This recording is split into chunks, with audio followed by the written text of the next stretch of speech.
Hi, this is Paul. I finally got a chance to watch this about 1.5, going on 2 times. This is John Vervaeke. Say this, but some of you are listening to audio. This is John Vervaeke's recent talk with Jonathan Pageau, Angels in Scientific Terms. I'm not sure if that's the best title for this. Part 2, it's sort of the how this thing got going in terms of angels, but angels actually had a fairly small piece of this. Now, I think for a lot of people, it's a little difficult to have an understanding of where this talk fits in and why it's important.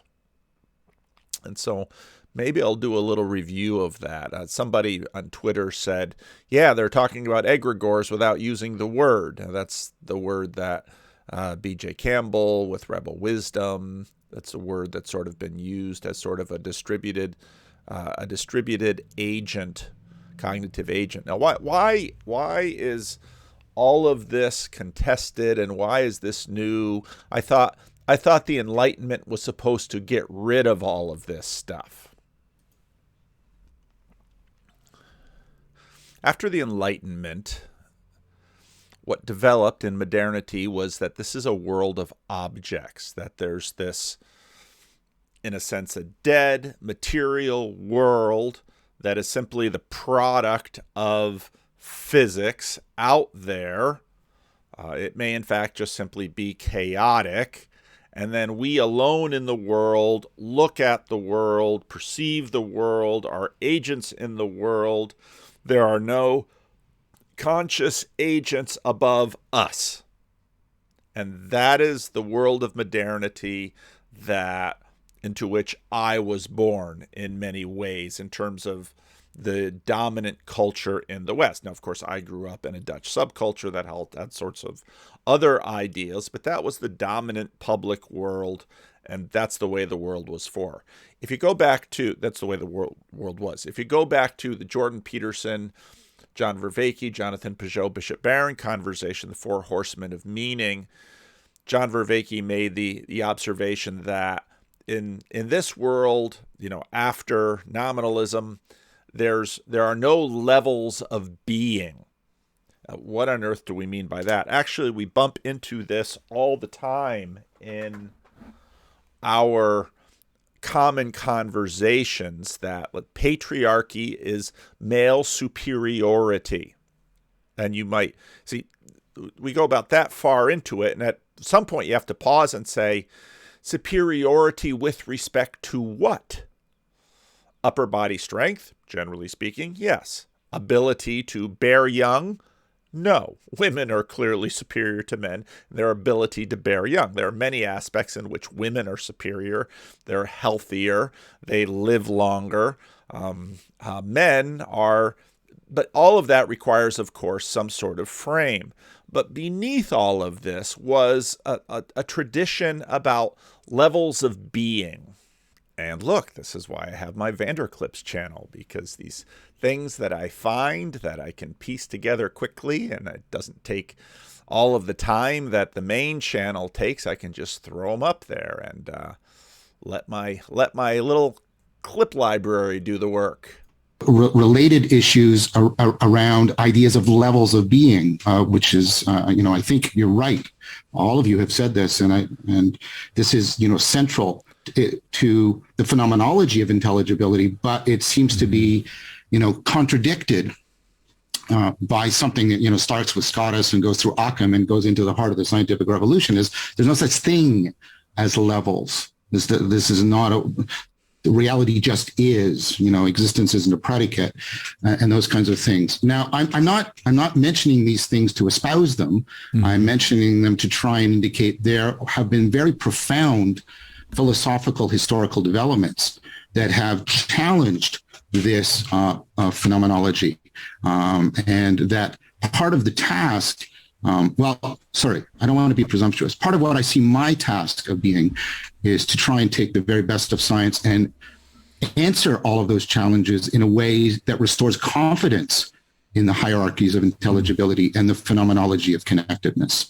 That's one thing I'd want to say. Okay, hierarchies of intelligibility. Now, in many ways, the meaning crisis is provoked because in modernity, we alone had agency, consciousness, personhood, and we were masters of the material universe, at least to the degree that we have mastered it, and to the degree that there aren't any other products of physics out there who have evolved consciousness built on materiality. And then as we continue to study consciousness and materiality and cognitive science, we begin to imagine that we too begin to appreciate that we too are products of physics, and that lends into C.S. Lewis's arguments about the whole show and Sam Harris's frame of reference, and suddenly we're also this experience that I have of agency and personhood and freedom and independence is itself all illusory, and I too, as in one side of Sam Harris's world, I am just locked into the story from the Big Bang forward, and all of my mental thoughts and activities are merely results of this long list of process, and this meaningful conception that I have of agency and freedom is simply an illusion. But what the Pythagoreans did was to conceive of a... Now this is where we're going to get to levels of being, and this is an emanation theory all the way back to early Greek philosophy. The Pythagoreans, he likes to say, this is Arthur Holmes from these Wheaton philosophy lectures that you can find online. A hierarchy of beings with varying degrees of being and perfection. Now again, this is from his lectures on Middle and Neoplatonism. From God all the way down to the other extreme, non-being. A hierarchy with all sorts of intermediary beings. In fact, even between, shall we say, the human realm and the divine realm, intermediary beings. Various kinds of powers with various degrees of perfection and imperfection. This notion of a hierarchy of being becomes, in fact, the conceptual model that governs the Middle Ages. This is where it comes from, that hierarchical notion. And this, of course, is what the triumph of nominalism, where being is not a predicate, and sort of a flat universe where just its being is binary. It exists or it doesn't exist. And its existence is basically that which exists materially. Anything that is immaterial is non-being. We don't really have a category for it, and that's where we're really going to go with this Pageau Vervaeke conversation, that in a sense the Enlightenment makes a quick grab, and now suddenly we realize that all sorts of things that are, depending on what we mean by real, but things that are governing in this world, we have no conceptualization, no place for them in our ontology. The Middle Ages had it, but there were real reasons why, again, looking at C.S. Lewis and the discarded image, there were real reasons why that image was discarded. It did not function the way it needed to. There was too much corruption in the system, and in many ways the Protestant Reformation tries to wring out that corruption and get rid of it. Which found expression in the structure of the church and of society, as well as in philosophy and literature, and so on and so forth, and has carried over into some Christian thinking to this day. It's a hierarchy of being in which there are no gaps. And so we talk of the principle of plenitude. The hierarchy is filled up There are no places to let. There are no vacancies. Every possible degree of being is taken by something that exists. Okay? Now, that notion has a long history. And you may be interested sometime in looking up a book by A.O. Lovejoy. It's an older book, about 60 years, 70 years old now. A.O. Lovejoy, a book called The Great Chain of Being. The Great Chain of Being. And particularly those of you in history and literature who'll want to have some sense of where this notion comes from that plays such a role in Western thought, may want to take note of that book for some time to read. A.O. Lovejoy's Great Chain of Being. Well, this hierarchy of things is an arrangement that enables them to preserve the transcendence of God. That is to say, God is transcendent in the sense that he is qualitatively far beyond this earth and earthly creatures, humans included. But at the same time as it preserves the transcendence, it facilitates the immanence of God. You know, and keeping both these things in balance is one of the issues that... This is sort of how to keep God number one and God number two together. Arose in Greek thought. Plato's God so transcendent, out of touch with earthly beings, you see. Aristotle's God, beyond the outer perimeter of the universe, and in terms of efficient causation, unable to do anything among earthly beings, you see. But they were trying to preserve the immanence by virtue of the Logos doctrine taken over from the Stoics. Now, remember that doctrine. For the Stoics, the Logos was divine reason, probably impersonal, but some rational, unchanging, rational principle that embraces and permeates everything in existence, so that there are seeds of the Logos, logoi spermaticoi, seeds of the Logos in every particular thing. Now, if that's the case, then you see there are It's like midichlorians. these seeds of the Logos running all the way down. And Anakin has lots of them. Everywhere. It is by virtue of the Logos that the divine being is immanent in every natural thing and every earthly process.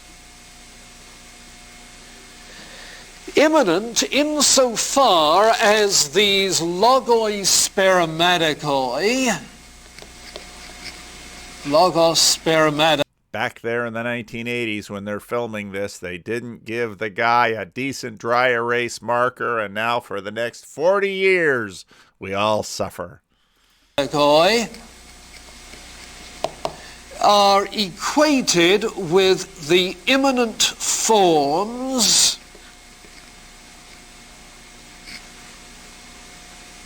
and you expected me to say of the Aristotelian tradition, and I'm going to say of the later Platonic tradition because there are hints at it in the Timaeus.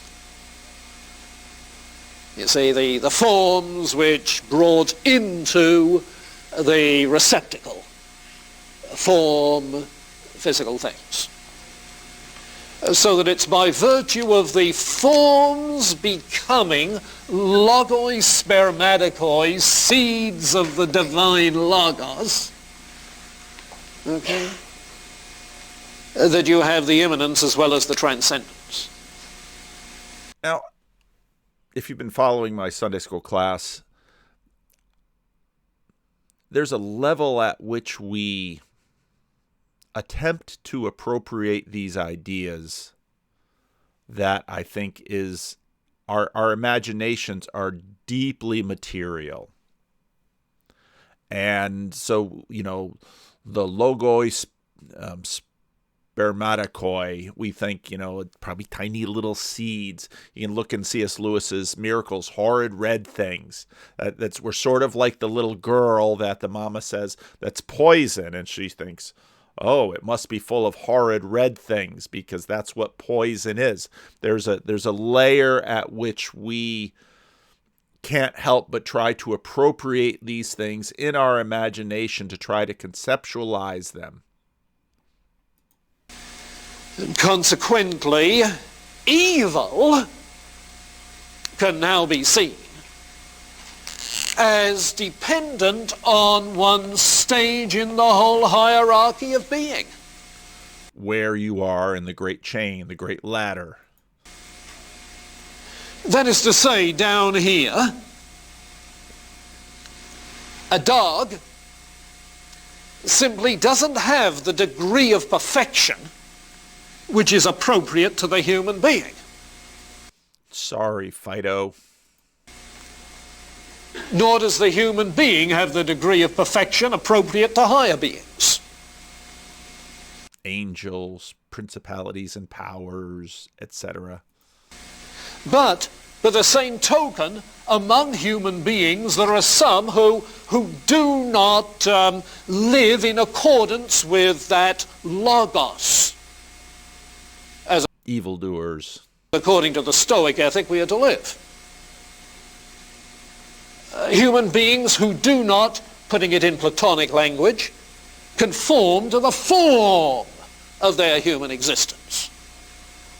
They don't achieve the actuality of that conform with form inherent capacity. And evil then is a privation of good. It's a privation of the intended good, of the form in actualization. So you can see the way in which breaking with dualism, a monism is now involved. What you have, in fact, may sound like pantheism. Because if the Logos is divine, if the Logos, that is to say, is the highest emanation from the divine being,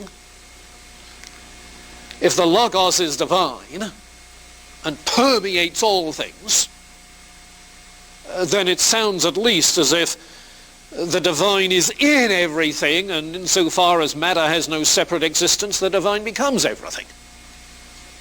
Yes, it's a kind of pantheism. Yeah, which was another problem later on that had to be wrestled with. Middle Platonism,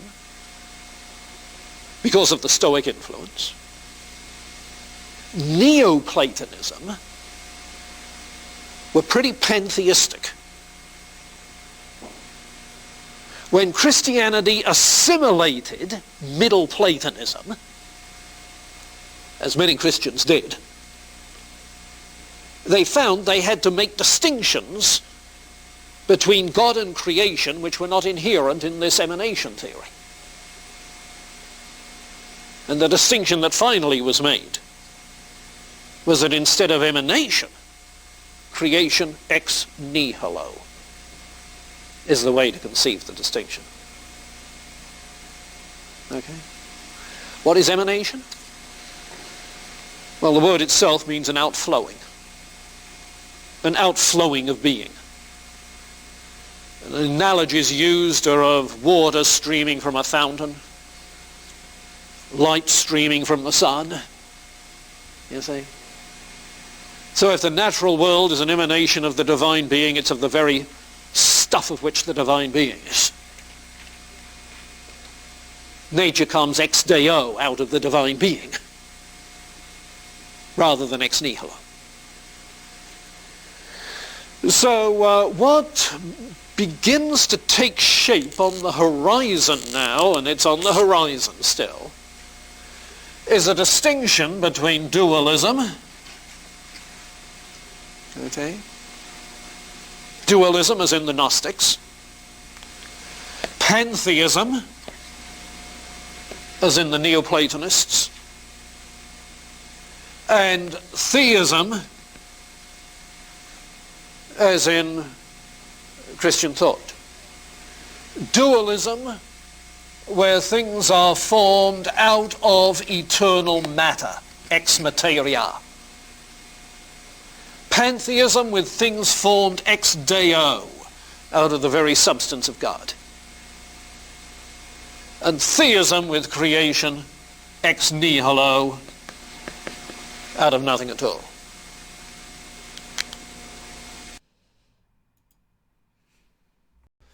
Now, I think part of what has happened in the meaning crisis is that we have been forced to reassess the materialist world. And we have been forced to recognize that there are realities above us that are governing us, that are not merely projections of us, since in fact, in many ways, we are subject to them. It sort of runs into the same problem that you have with Freud's God. You know, well, God is simply a thing that we project into the sky. And since Freud made that move, many Christians had said, well, if in fact all God is the sum total of my wishes projected into the sky, I would have wished for something else. Thank you very much. There's a good bit that we find that is unwelcome to us, and a good bit that we find that we have questions about. And so the projection doesn't really cut it, because what we find is that we are in fact subject to much that isn't thingy, much that isn't material. And the further we go into this, the more we realize that there is in fact a lot that's going on that can't simply be projections, but it is in fact governing us. It is between us, it is among us, and in many respects it is above us. And that then challenges sort of the modern scheme, which says there are no conscious agents above us. We are it. So where do you go from that? Now, of course, John Vervaeke, many materialists just sort of bluster their way through it and don't want to talk about the fact that Uncle Sam is real, and Uncle Sam in the Second World War strode across the Pacific and put a hurting on the Japanese Empire, and Uncle Sam and the Russian Bear, along with European allies, destroyed the Third Reich. None of this stuff was real. All of this stuff became instantiated in armies and symbols and governments after the Second World War. The Allied forces joined in a system of denazification. You begin to have to ask, well, where exactly is the Nazification? Well, it's in the minds of the people. Okay, but it's not just in their minds. It's between them. There are, in fact, real relations between people that sum up and become greater than just the people themselves. Now, all of the language that we had to deal with this has long been shoved to the side as this is archaic superstition and it needs to stay there. But suddenly we're looking for words to describe what's happening around us and above us and between us and through us. And we don't quite know what to say. And in many ways, that's at the bottom of this conversation, where you have someone like Jonathan Pageau, who sort of went all the way through the looking glass and came out the other end as an ancient person in many ways. And John Vervaeke, who is a careful scientist who's looking all the way through the looking glass, trying to figure out where exactly are we going and how can we talk about this. John has been in many ways the dictionary of this process. He has been giving us the diction. He's been giving us language, and the language is helpful because it connects all of us religious folks with our archaic talk to all of this new thinking and discovery in cognitive science. And so John's been an incredibly important bridge in this. The first conversation that these two had on this subject was sort of a appetizer. I didn't think it really got into it. This conversation, this one, we really got going. So where to jump in? And see what that is, like what it is that we're talking about. And so it seems like from a physicalist point of view, if we can attribute agency to a person, then it seems like it's odd not to attribute agency to other beings because then human beings become completely, let's say, a freak thing in the entire cosmos. Now, Pageau is right when he's talking about agency to a person. Let's see if I can. I just deleted a whole bunch of my old whiteboards because they were starting to stack up and then it would take a long time. I started a little video which had a trial with an audiobook, so I will post that one before I post this one. But I talked about the fact that, let's see if I had it in this one. No, I don't. After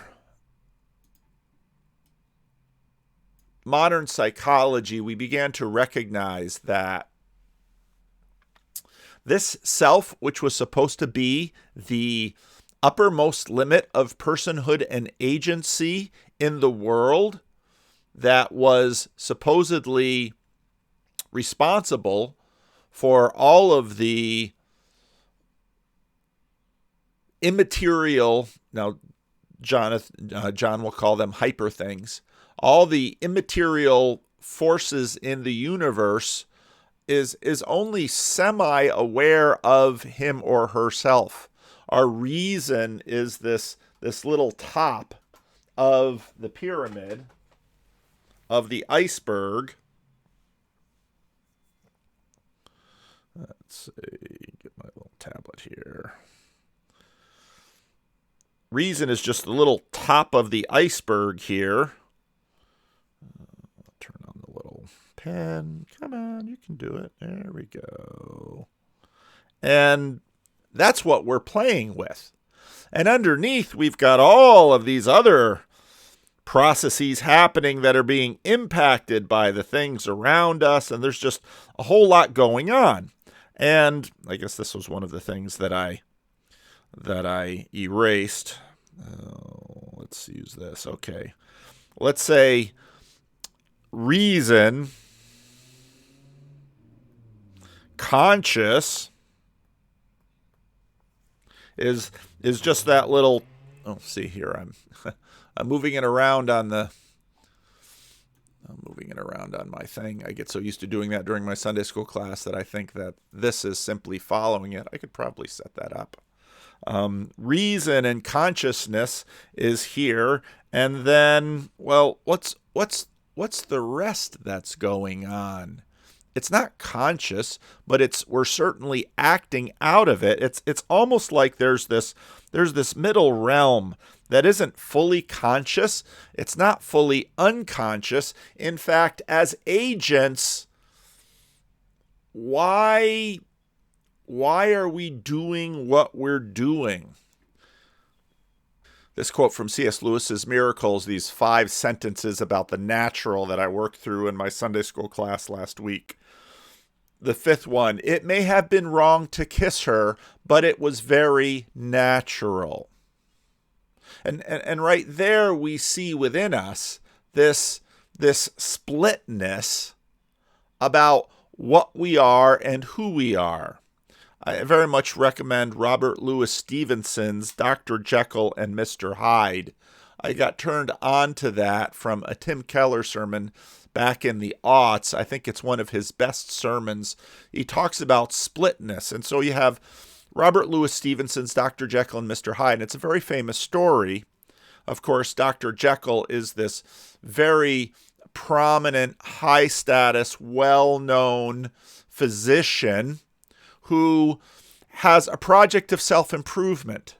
And so what he decides to do is if he wishes to improve himself, he wants to draw off from himself all this animality.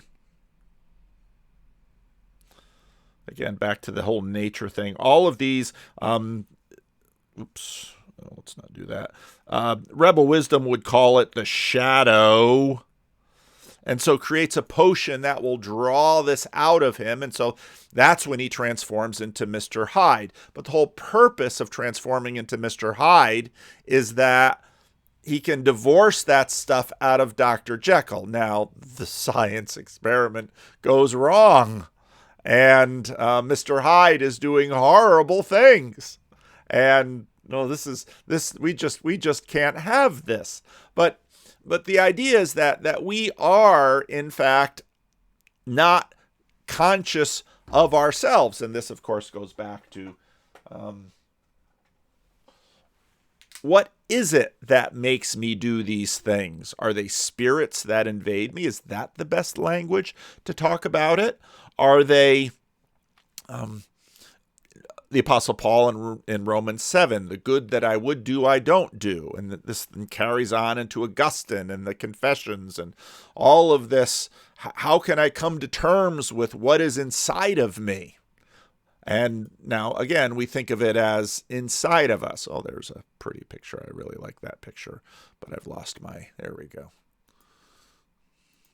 And so in that sense, that's how, when I look at the manner in which multiple people come together in order to form units, then what I see is a form of agency which comes back down on those people and that can use people as something like heads.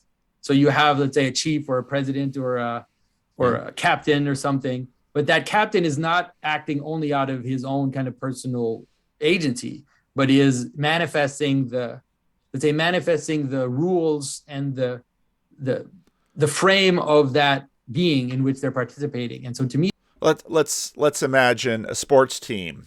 Let's imagine an NBA team that is heading to the playoffs, and there's a captain of the team, and maybe he's the best player on the team. And you might say, I think about Kobe Bryant playing the Kings in the late 90s and breaking the heart of the Sacramento faithful. You know, Freddie, every time in the Freddie and Paul show, we always get a report from the Kings and the hated Lakers because Kobe Bryant would put the team on his back, as we would say, and Kobe would play at new heights. And then the question is, where did that come from? It's sort of from the team, and Pageau is saying the best language is that this comes from above. Well, why would we say that? Well, we would say that Kobe Bryant is playing at a different level. This is the language that we use. He's playing at a different level. Is he playing at a lower level? No, that's not at all what I mean. He's playing at a higher level. And so the idea is that something comes down and fills Kobe Bryant. In my Sunday school class, I read, way back with Romulus and Remus. Romulus prayed to Jupiter Stantor to come and fill his men that they could withstand the assault of the foe. There was a video from The Guardian. I tried posting it on my Vanderclips channel to see if YouTube would let me post it, and they didn't.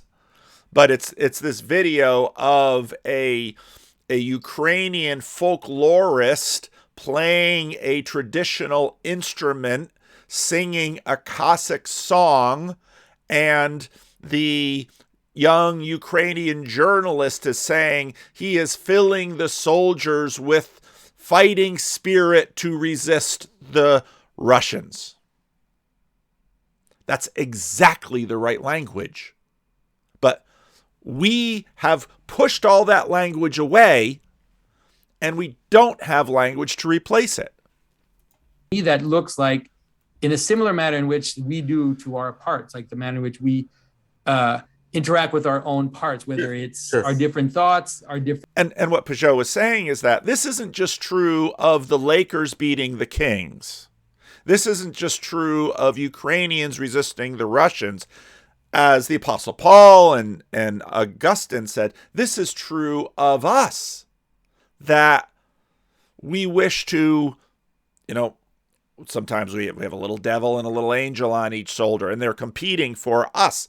What spirit will be in us, and how will that bring us to action? Different body parts, and so we have a captain, somewhere. Like it's not clear exactly, how to frame that, but there's a manner in which we conceive ourselves as one, and that manner then creates a form of a coherence in the way we act and we interact with the world. So that's kind of the theory that I'm working with. Okay, so that did you want me to say something here, or did you want to? Sure, say something? Go for it if you have something that is worth saying. Well, After what I've said. So on the first point, I think physicalism trying to do away with agency is a non-starter, because physicalism is premised on the existence of physics and science in order to determine its ontology. Therefore, science must really exist for physics. Science is predicated on rational revision of belief. So it presupposes rationality. Rationality presupposes agency in that we correct our thoughts as we attempt to get at the truth. And if that's all an illusion, then rationality becomes an illusion, and then science, and then the whole thing just unravels. This is why I think reductive physicalism, I think it is, if people want to reserve physicalism for the name, the reductive version, that's fine. That's why I prefer naturalism, right? Mm-hmm.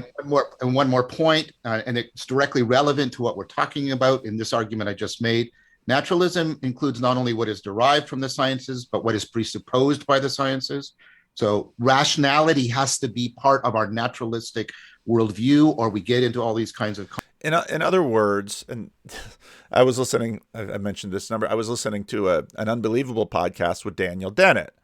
And, there's matter plus information, and it's like,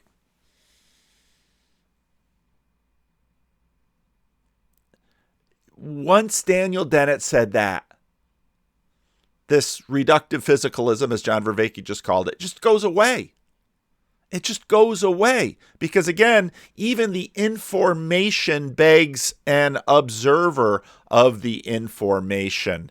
And what basically John had just said, you need to have rationality in the system, or your physicalism won't work. Contradictions. So on the first point, I'm in complete agreement. And what that means is we have to acknowledge the reality of levels other than whatever like the inverted Platonism of physicalism, which is the very, very bottom level, which is some sort of... Now, why does he say that? The inverted Platonism of physicalism? Because with Platonism, the forms, the information that comes down, the forms are at the top of the hierarchy. They are the source from which everything comes. With physicalism, the matter is the source, and the physics and that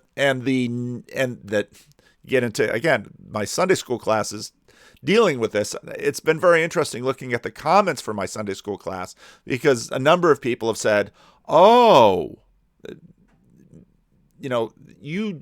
of your videos, you're just like random, you're just rambling, and that's all right, because these videos I'm processing. I am thinking out loud with you and reading the comments and listening and talking to people and talking to these guys and see, I'm working it out. This is the stuff on the cutting room floor here. What happens in the Sunday school class is the final edit. But again, in my Sunday school class, I'm not talking to people that are talking about this stuff with all these highfalutin ideas. So I have to work really hard to bring it down very slowly at a level where very intelligent people, but not people who are in any way reading any of these books, can understand and then apply it. I got to apply it to the book of Romans. I got to apply it to Christianity. I got to apply it to their lives. It's at this level, at the bottom level in the Sunday school class, where in many ways it all has to come together. All right. So physicalism as inverted Platonism, where it comes up from the physis, the natura, the nature. That's why we call it naturalism. Abstract probability math, somehow instantiated independent of human beings, is the only really real. We give that up and we have to say, no, we have to talk about reality being something that's present on multiple levels. So that's the first point. And so that means... Okay, so it can't just be this flat level. Reality has to be on multiple levels. Right away, and this is something that has been taken up seriously by Fourier cognitive science, that, as you said, organisms have a reality to them that is more than just the sum of all their chemical components or the configuration. You can take the moment of my death, that all the machinery will be there, but living to dead, something has happened, and we're not quite sure what that whole thing means. But in other words, right now, I am more than just, if I stand on a scale, what the scale weighs in terms of this sack of flesh and water. And you're experiencing that because now, via this electronic medium, I'm using these words, and we're connecting, and we're participating in an enormous, giant thing. And there's a lot of work going on about that. And then the idea of distributed cognition, which is what Dan and I published on, and this goes back to Ed Hutchins. There's no one person that navigates an ocean liner. It's a bunch of people and a bunch of tools, and they form a system and they navigate the ship. The same thing with who's moving the rovers around on Mars. Well, it's no one person. It's a bunch of people and the rover, because it has some AI, and they're all coordinated together in order to do the science on Mars. And so there's a lot of people, Dan and I included, who take seriously the idea of we agency. And then on the participatory side, I've been... Okay, you got to slow this down. He's going very fast. I mean, he can assume that Jonathan, because he's up to speed in this conversations, understands this, but this we agency, this thing that moves the ocean liner, this thing that moves the Mars rover, it's not John Vervaeke moving the Mars rover. In fact, it's the Mars rover sits atop this enormous pyramid of engineers and government and culture that desires for us to go out into the final frontier where no man has gone before, and how can we get up there, and Mars and all of that, and then how we can move it, and we have cameras. Do we really need the cameras? Do we really need pictures? Are pictures the best way to grasp what we want to see? Well, the pictures are for us because we're such visual creatures. And so on top of that, there's a we agency that is far beyond just the will of any one person, but it is the combined will of many people. Engaging in a lot of participant observation, experiment, and design of people getting into these collective flow states and experiencing something like we-level intelligibility. And even, let's say, a basketball team, it's a collective flow state. It's all of them. Because if you watch if you watch, that point guard with the perfect pass to the forward and then the dunk. I mean, it's two bodies and they're moving, and someone sets a pick, and we do this all the time. But what is it?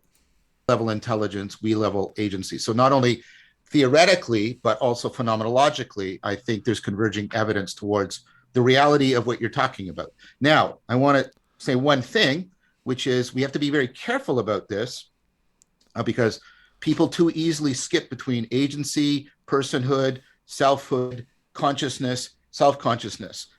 Let's pause there.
So we have levels of consciousness.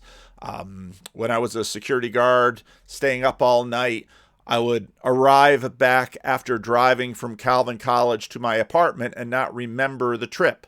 Some of you who take commutes don't remember the trip, but you're driving. Are you aware? Or maybe you're listening to a podcast, or you're doing something else. When I worked for a summer in a machine shop and my hands went around, and I could manage the thing, but sometimes I'd be careless and I'd make a mistake, or I'd get distracted. I'd get out of my pattern. We're used to having all these levels of consciousness, and now mindfulness is, this buzzword now where, now we're very mindful of everything. Is there a level above mindfulness, which is super aware, all the way up to omniscience, where I know everything? So similarly, the idea is attributing consciousness to these supra individual entities is like, does science have a consciousness, even though there's a scientific community and we're all working together and it's constantly deeply interplanetary? Many people say, no, that doesn't. We've been using language that we're going to go into this community and do consciousness raising. I'm old enough to remember all those buzzwords from the 70s. We're going to raise their consciousness. How? Doesn't seem to. We don't have any evidence for that kind of thing. And so, would they limit consciousness just to the human person? Is that where they place consciousness? No. So the idea is that you attribute consciousness to beings that for which you have sort of clear evidence for a kind of internal organization that's analogous to something like our brain. So now suddenly the awareness of this, the consciousness is sort of going to become a problem. Well, what is conscious and what isn't conscious? I have this fun little stylus that I'm using on this little Surface device, and I'm drawing on it, and it appears on the screen. And when I draw here, there's a little delay, but boop, there it is on the screen. And does this have consciousness? Does my little stylus have consciousness? Does my camera have consciousness? Is it seeing, or is it merely recording, or basically taking light and turning it into zeros and ones and through that cable and into the HDMI interface and into the OBS and then into the recording and then up to YouTube and then out to you? Is there any consciousness involved in this? Does there need to be? Should there be? And again, we're back to these things. For example, let's use us. you and I can both move between conscious and unconscious states. I can give you propofol, general anesthetic, and you will fall out of consciousness, right? And then I can bring you out. I can go in and out of consciousness just listening to a video. And, all the mindfulness and Sam Harris app, and that's all supposed to train the mind, because actually we're always flopping within layers of consciousness. But when I'm dreaming, am I conscious? How do we conceptualize that? And what's the difference between sleep, dreamless sleep, and dead? Well, you can measure electricity in my brain, and we got a lot of questions here.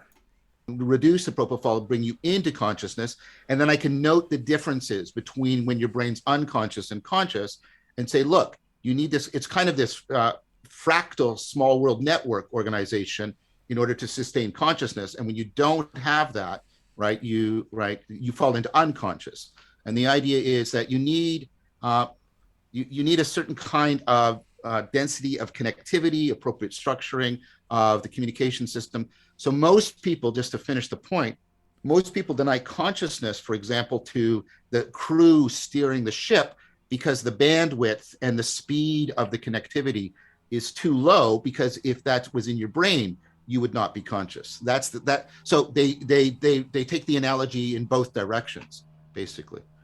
And so the accumulation of connectivity in the brain. Now, at some point, we're going to have to keep working on what is exactly the definition of consciousness. So when I'm driving home after a long overnight shift at work, I'm sufficiently conscious to navigate my Dodge Colt from Calvin College to my apartment on Warden Street. And of course, driving requires all sorts of responses to red lights and cars coming in the road. But I have no memory of that. I seem to have almost been driving in a semi sleep state, but conscious sufficiently. And so then when you think about the navigation of let's make it an oil tanker, just because gas is so salient right now. When I'm navigating the oil tanker, the consciousness that is navigating the oil tanker, that is a combination of radar and sensors. I can even just use, one of my cars that has all these sensors on the outside. If I get too close to something, it goes beep, beep, beep, beep, beep, beep, beep. And that beep, beep, beep, beep, beep comes into my consciousness, and I don't want to scratch my wife's car. And, it's what exactly is consciousness? Back to that question. Not an easy one. 2 other brains is not enough to. So it's not an objection in principle. Nobody says in principle that we couldn't get the connectivity and the bandwidth and the speed. It's also a speed, right? Because it's now speed. Pay attention to this part of the conversation, because that's actually very important, because plants respond to their environment. Now, when I think about what my consciousness is, surely part of the function of my consciousness is responding to my environment. Coffee break just let out. I can hear some of the ladies cleaning up in the kitchen over there after their Bible study. Often after these meetings, 2 or 3 of the ladies will come over to my office and want to talk to me about something, and I'll have to pause this recording, and they might in fact be in the other room, and they hear me talking, and they think, oh, is he talking on the phone? Well, am I talking on the phone? Am I talking to something conscious on the other end? Now, I am certainly talking to something conscious on the other end, but chances are good this video will be uploaded tomorrow morning.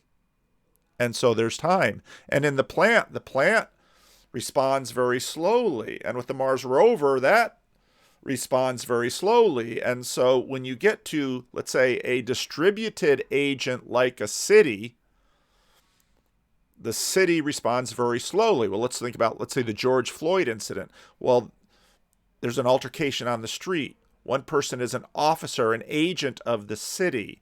So then the city has to respond, and then the nation responds, and there's time in all of that. Whereas in many ways, when I'm driving consciously or even semi-consciously, my response is very quick. fast enough, hopefully, to avoid an accident. It's almost like the phi phenomena. If the speed gets too low, the things separate. They separate out as separate entities. Like, for example, if I disrupt your communication between you and your arm and make it too slow, you will lose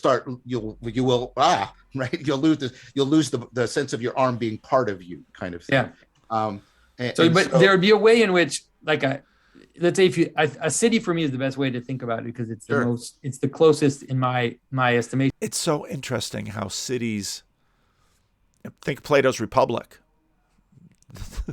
The entire analogy behind Plato's Republic is a person in a city. To a human being, in terms of analogies, is that the speed in which the communication needs to happen at that level is the speed, like you said, which is necessary for the beings to continue to let's say the lower beings that constitute the higher one are able to cohere and to continue to function in their purpose.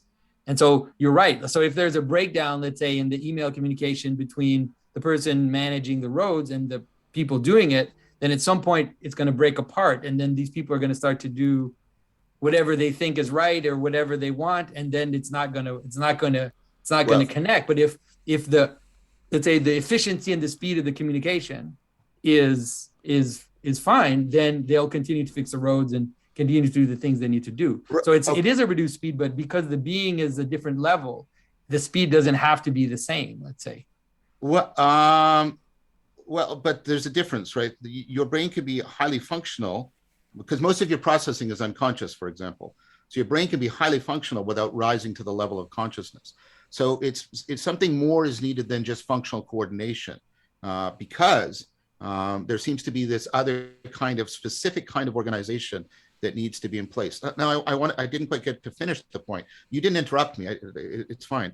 But like, nobody says in principle, like if this is kind of a weird horror story, and I don't believe that the neural link that I'm very suspicious of Elon Musk's claim, because most of the science that it was based on has just failed to replicate massively.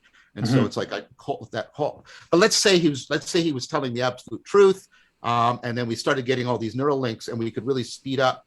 Then many people say it's possible we could get an emerging consciousness that could be conscious of itself, independent of us.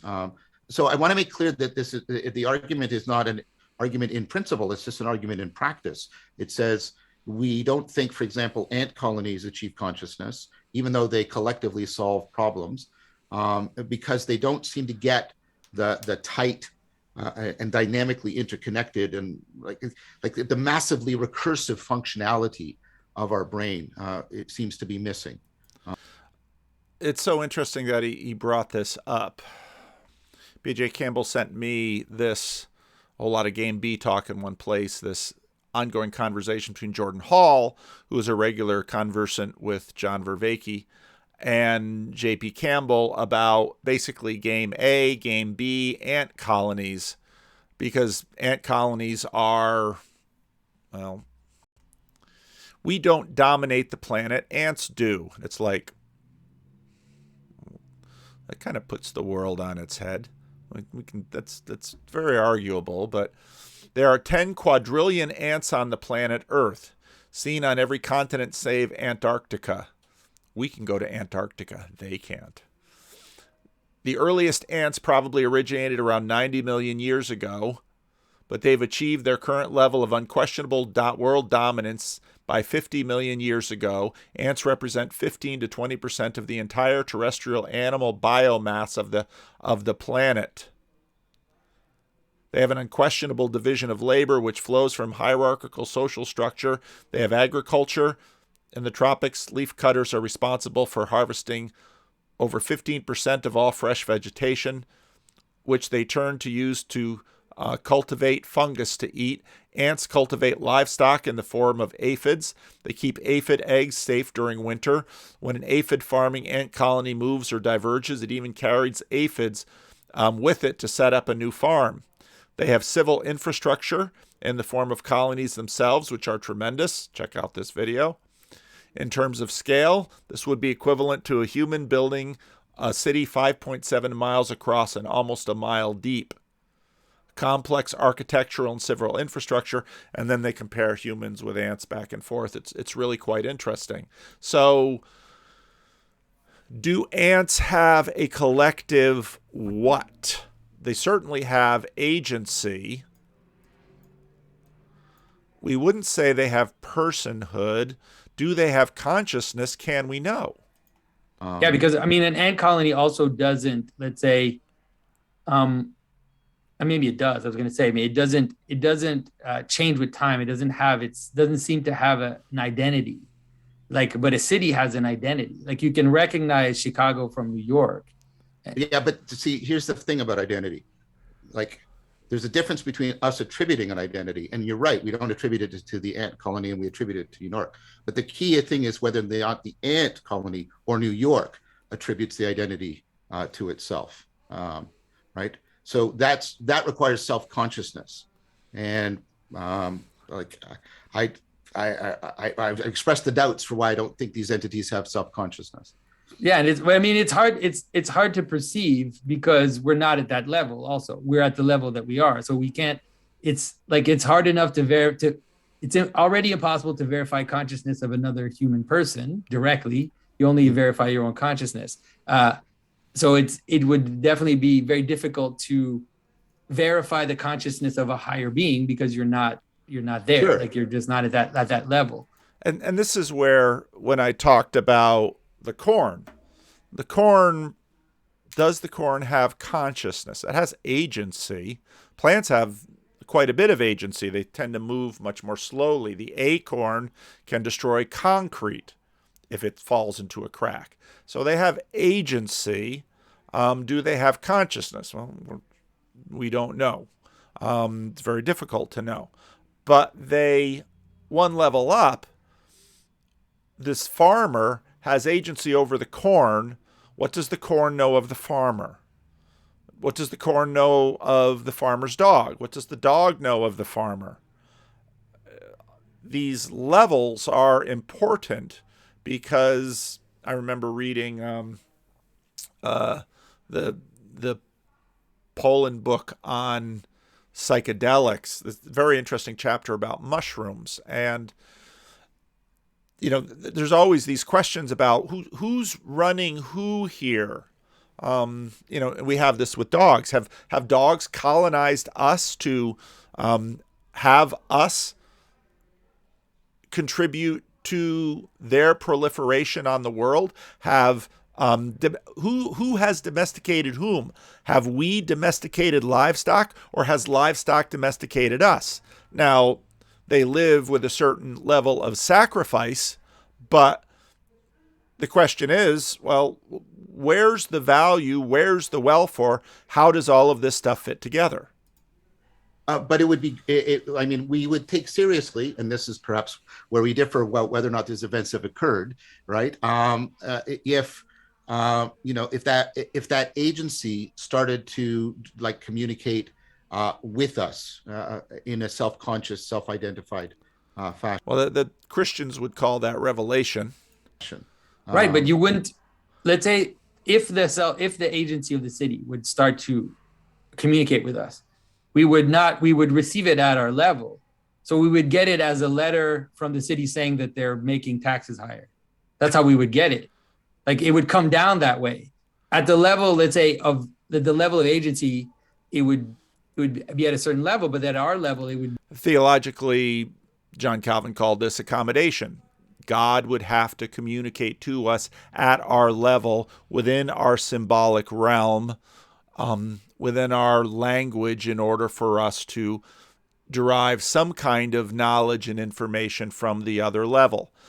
How can the farmer communicate to the corn or the rice? I'll use rice because we're in Sacramento. How can the farmer communicate to the rice? With fertilizer? Well, the rice probably knows very little of the crop duster, very little of the herbicide that is keeping other competitive weeds down. It's like, oh, this field feels very accommodating to rice. We don't have all these pesky things. Well, the birds of the air come and eat the rice, but At what level of consciousness is the seed and what level is the plant? If, again, consciousness is at all the right word, which it very well may not be. But this is very difficult stuff for us to imagine, because when we imagine consciousness, we're just imagining what we know. Be like a new law or a new rule or a new boundary, or we're going to invade this other country, or we're going to defend ourselves from this other thing. And so it activates the lower beings towards a new purpose that the city has contrived, or the city. And I would think about the unconsciousness and the consciousness. I think that I can see that in a city as well, because there's a level of functioning in a city, for example, that doesn't require high level interaction, that just kind of runs, right? It just runs, but then something happens, like some event that is, like the George Floyd event. Now, suddenly that goes all the way up to the top of the city. There was a situation in a high school when my kids were in a local high school here, where for the little high school science class, the biology class, a student decided to run an experiment on race and IQ. That ran all the way to the New York Times in New York. And it was quite something to watch the agency of all the different levels move according to this one thing. Unforeseen, or a change that needs to happen. And then all of a sudden everything aligns towards, like I said, like a new tax rate or whatever it is, a new law, or there's a problem, right? There's a problem, and it requires all of a sudden the higher levels of the city to activate and kind of communicate down. And you know that would happen no matter who is there, right? Like no matter who the top levels in the city are there. Or in the country, it doesn't matter who the president is. The president has to respond to situation, and even non-response is a response. That would happen nonetheless. So it is in a way independent from the agents that are constituting it. Right, and that's good. See the difficulty that's facing me in this, and it's not your difficulty. It's not difficulty with you. That's what I'm saying. Is that I think all of this makes very good sense for collective intelligence, and I actually argue that there's an overlap between the functionality of intelligence and consciousness. That they're not like this; they're more like this. And so your arguments, like, they have force for me. First of all, wanting to acknowledge that. I guess what I have trouble understanding.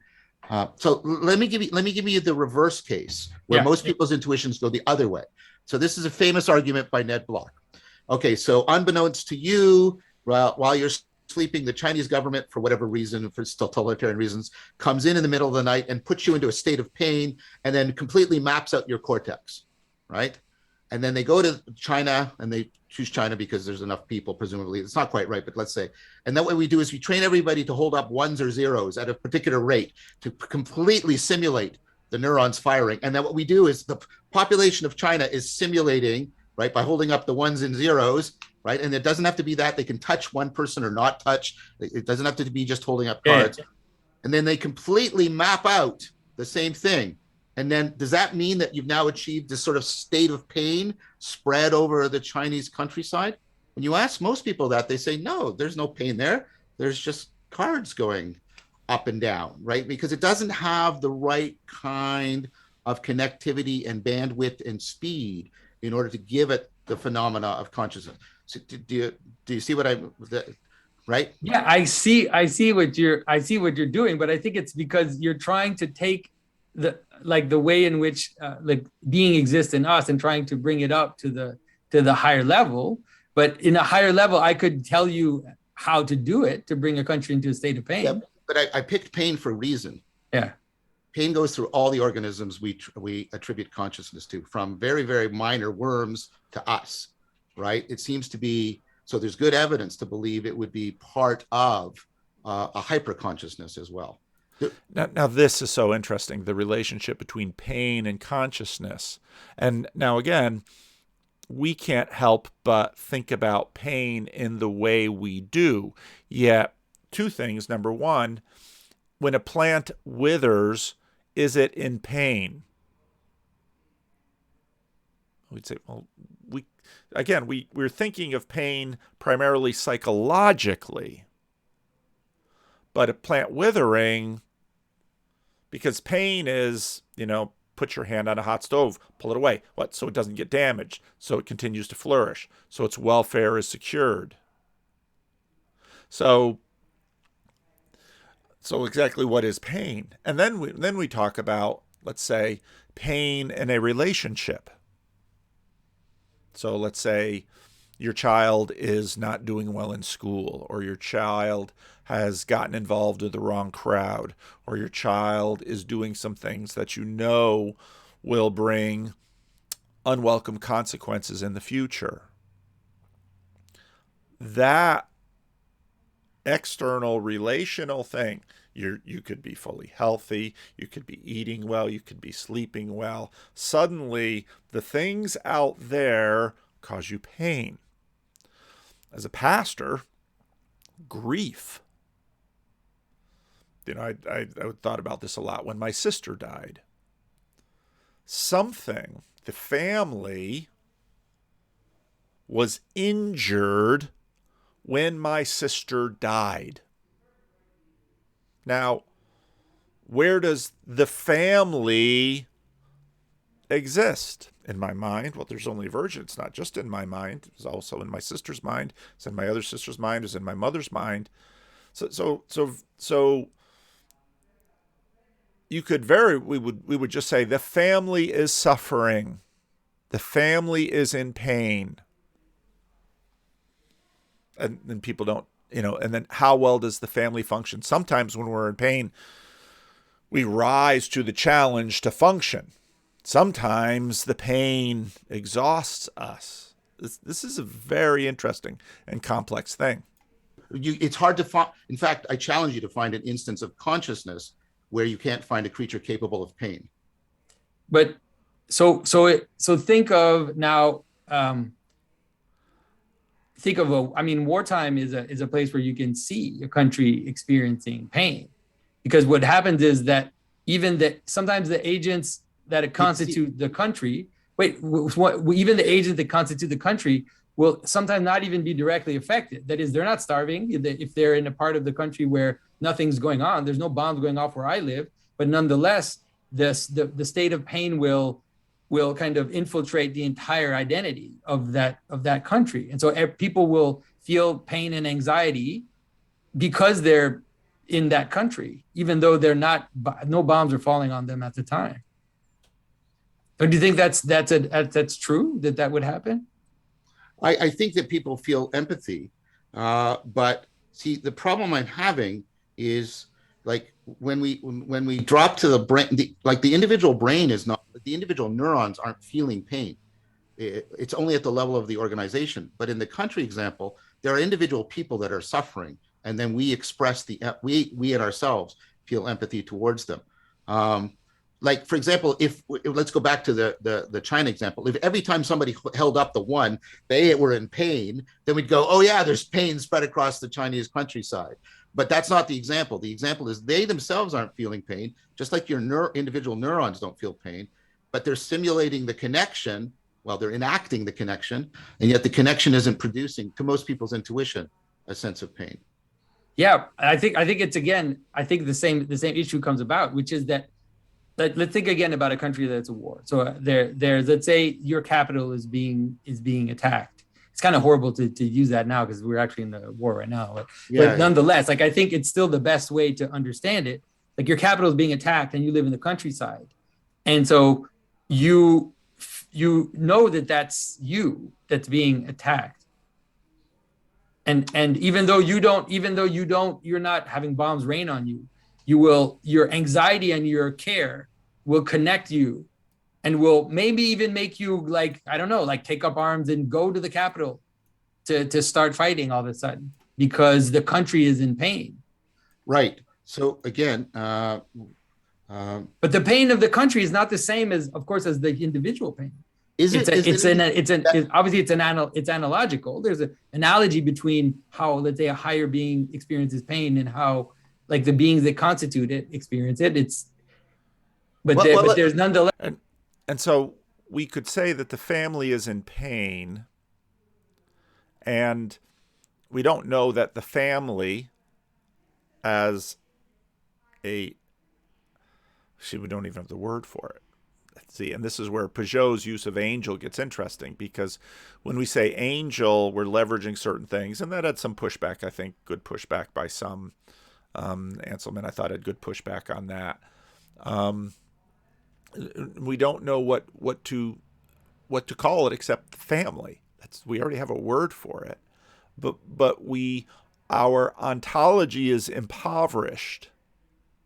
If we were to draw the family, in a meetup a few years ago, I were sharing stories, and I basically said, what if you were to name your relationship, your marriage? What if you gave your marriage a name?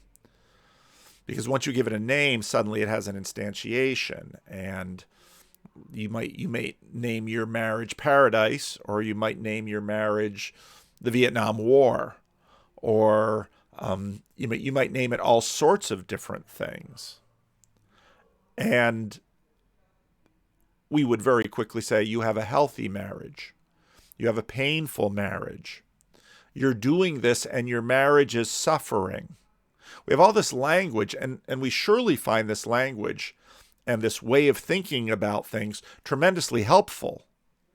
And we very much know that the marriage has an ontology, which is critical for the welfare of the individual persons involved in it, the couple, and in fact children, in-laws, neighbors, church. I mean, a marriage will be connected with a whole great many other things. And so, the marriage is in pain. Well, that's sort of analogical in some ways. It's imaginative, and we don't necessarily imagine the marriage having a physical body, but yet in some ways the marriage is distributed into two bodies plus more, because a painful marriage will bring pain in both of those bodies. In some ways, a painful foot might bring pain into my back, even though you might not say, well, the pain doesn't start from the back. Oh, but because the foot is in pain, now suddenly I'm walking funny, and that's going to impact my back. Or maybe I'm walking funny and I fall, and so then that pain gets into other things. I mean, figuring out how to talk with all this stuff is really hard when it comes to having a language and an ontological system that is capable of representing the ontology of a marriage. Now, again, this is where our materialist habits and culture betray us, because is my marriage material? It certainly has material consequences. So that's a sense that this is, let's say, going on. I don't know. Okay, so let me try again, and this is good. I think we're really honing in. So we've got clear evidence, some of it almost frightening, that collective intelligence can solve problems that individual intelligence can't. So there's more to that than just the sum of the intelligence of the participating parts. That's one of the main arguments for we agency, collective intelligence. And there was a really gruesome experiment about a guy actually wired mice brains together. Yeah, I heard about that. Yeah. But anyways, and I hope we never have to do that again, and just all accept that was done. That worked, yeah. Yeah, right. Okay, so, right. Now, do we have anything we seem to be doing it voluntarily ourselves through our cell phones. Equivalent to that for saying there's a consciousness above and beyond just the sum aggregate of consciousnesses of the people that are in pain in the war? That's the missing difference to my mind. I acknowledge, so we want to acknowledge at least the distinction between an aggregation and a real unity. Just piling a bunch of stones together is an aggregate. Yeah. Right. Yeah. Right. And if I see that there's an aggregation of pain in the war example, but I don't see the gestalt that transcends the aggregation. And so let's say if there's no aggregation, Right. then what would make the person in the countryside take a weapon and go fight in the capital? What is it that would drive them there? Like what? No. See, we would say a spirit, but that word's been divorced. I think I wasn't clear. I think there is aggregation. What I'm saying is what we want for like an agent. So we have evidence for something beyond aggregation in intelligence, because when you add them together, you get more than the adding of them together, right? And that's why right. And so I'm saying, what evidence do we have that we have anything beyond just aggregating all the individual pains and motives of the people in that particular situation? Well, which is that, let's say the person is going to fight for their motherland. Sure. That's what they're going to fight for. They're actually not going to fight for the empathy necessary they have for an individual in the city, because maybe they don't even know a person in the city. But It doesn't matter, because they get a sense that my motherland or my fatherland or my country is being attacked, and so I need to defend that. I'm You can break it down. You should defend your marriage. How is my marriage being attacked? Oh, your marriage might be being attacked because some other person has designs on your marriage. Oh, is that attacking my marriage? We use that language effortlessly. activating towards a higher being, and now I want to go defend it because I am part of it. Like it is bigger than me, and I know that I'm willing to sacrifice myself for it, even maybe sacrifice my life for it, because I understand that it's what gives me direction and purpose, and gives me a cohesion with my neighbors and all of that stuff. I agree with all of that. I think people can. Again, I think the entity. I'm willing to agree. There's a motherland, right? That England really exists, or Canada really exists, and that we can feel a love for that. But that's the wrong way of the arrow I was asking.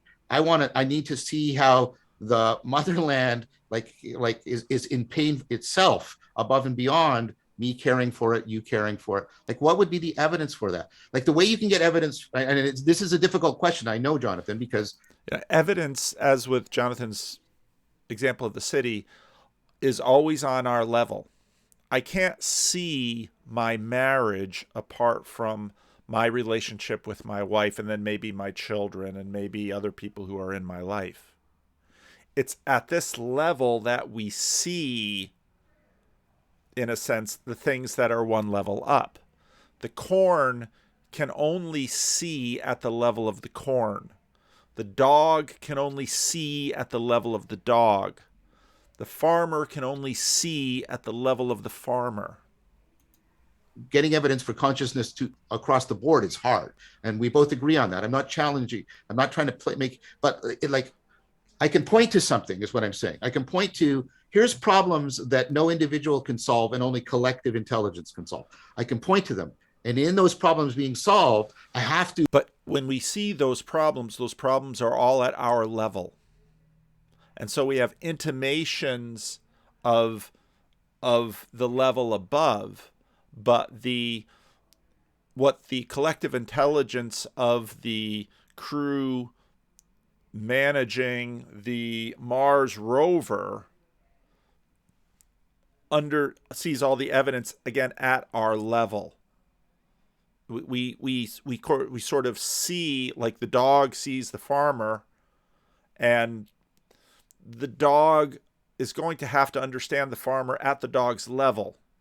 The farmer understands the dog at the farmer's level, has maybe, if he reads a bunch of books about some scientists and experiments on dogs, can maybe understanding what the dog sees, but the farmer responds to the dog in a way that is also at the farmer's level. I say that's my evidence for why there has to be an agent there, because only that agent can solve those problems. Okay, so I have an answer to that, and okay. The answer is it's a very bottom up answer, I guess. Is that is that when we act as if that being exists, then we get better results as it from the different from when we act as if it doesn't exist. When the dog acts as if the farmer exists, the dog gets free food and health care and a warm bed to sleep in, and sometimes even the farmer's bed. Right. And if we act as if there is, let's say, France, and that France is that which binds us, that which directs us, that which, that connects us to the past, to the future, that creates a sense of unity and a purpose. If I act as if that is real and is an agent that acts upon me, then it will survive. No, I think you've got a stronger argument, and I'm in agreement with you on this. I think the stronger argument is, right, it's not just that we like problems get solved that only something like France could solve, that no smaller set of, just like you can't run the internet on a computer. You have to have a network of computers to establish an entity like the internet. There's only certain things that I think the evidence. Very interesting article came out. I think I put it on my blog. A little thing of 14 billion transistors on the new M1 Ultra, which is approximately the $4,000 computer. The Mac Studio Ultra is vastly superior to the world's fastest supercomputer in 2001. That cost $170 million. But so what? It's still sitting on my desk. Might push those pixels a little faster. If I'm doing a lot of intensive art or perhaps video rendering, it'll go a little faster. But the internet is something that's crossing space and time in a way that my new M1 Ultra, not so much. Now, I be careful. I'll have to be. I don't want to misrepresent and say everybody would agree with me, but the evidence for there being, top-down agency and collective intelligence, I think that for me, I'm not in. I don't think I'm in any disagreement. It's the consciousness part. It's the consciousness. Well, consciousness, self-consciousness, and something like personhood. It takes a long time, for example, even for a human being to become self-conscious and person. And that seems to me. And in other words, we back to his agape. We start with this baby, but now pay attention. We pour our consciousness into that baby. We lend our agency to that baby, and we keep doing it with this proximal zone of development, up and up and up and up and up and up and up.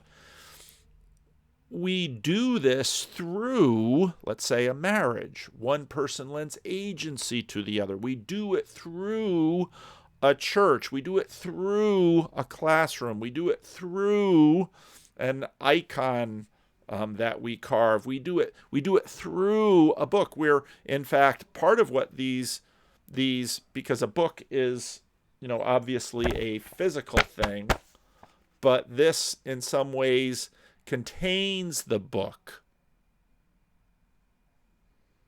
And the words, so and what we want is, now, is the book conscious? Well, I wouldn't say so. The book isn't. Is the book an agent? So, I mean, what we're really seeing is the poverty of a previous system, in some ways like the poverty of the discarded image that was discarded. But there were elements of that system that worked better, and this is what we always find when one system displaces another.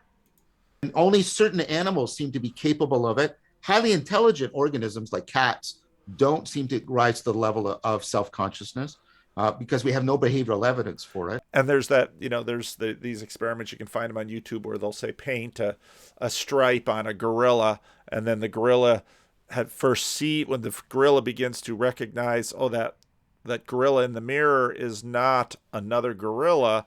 Gorilla in the mirror is me, and then you paint a stripe or put a piece of tape on the gorilla, and the gorilla sees it. And I mean, these are all these experiments in self-consciousness right? And so I think you have to have there's a pretty limited set of conditions that have to apply in order for there to be self-consciousness, consciousness, etc. So there's a manner in which we sort of think about as a hierarchy. which you would be willing to, let's say, understand them as intelligences that exist, let's say, Yes. but not necessarily as conscious, which I'm kind of pushing too, because I don't, even in the sense of let's say the way that traditionally angels are understood, it's not clear that they're conscious. They're certainly intelligences. Yes. And so if you hear about the way, for example, that All the angels in the Bible are conscious enough to have a conversation. I want to have some footnotes in this from these church fathers, because Pageau has obviously read a lot, and I wish there were things that were a little bit more detailed.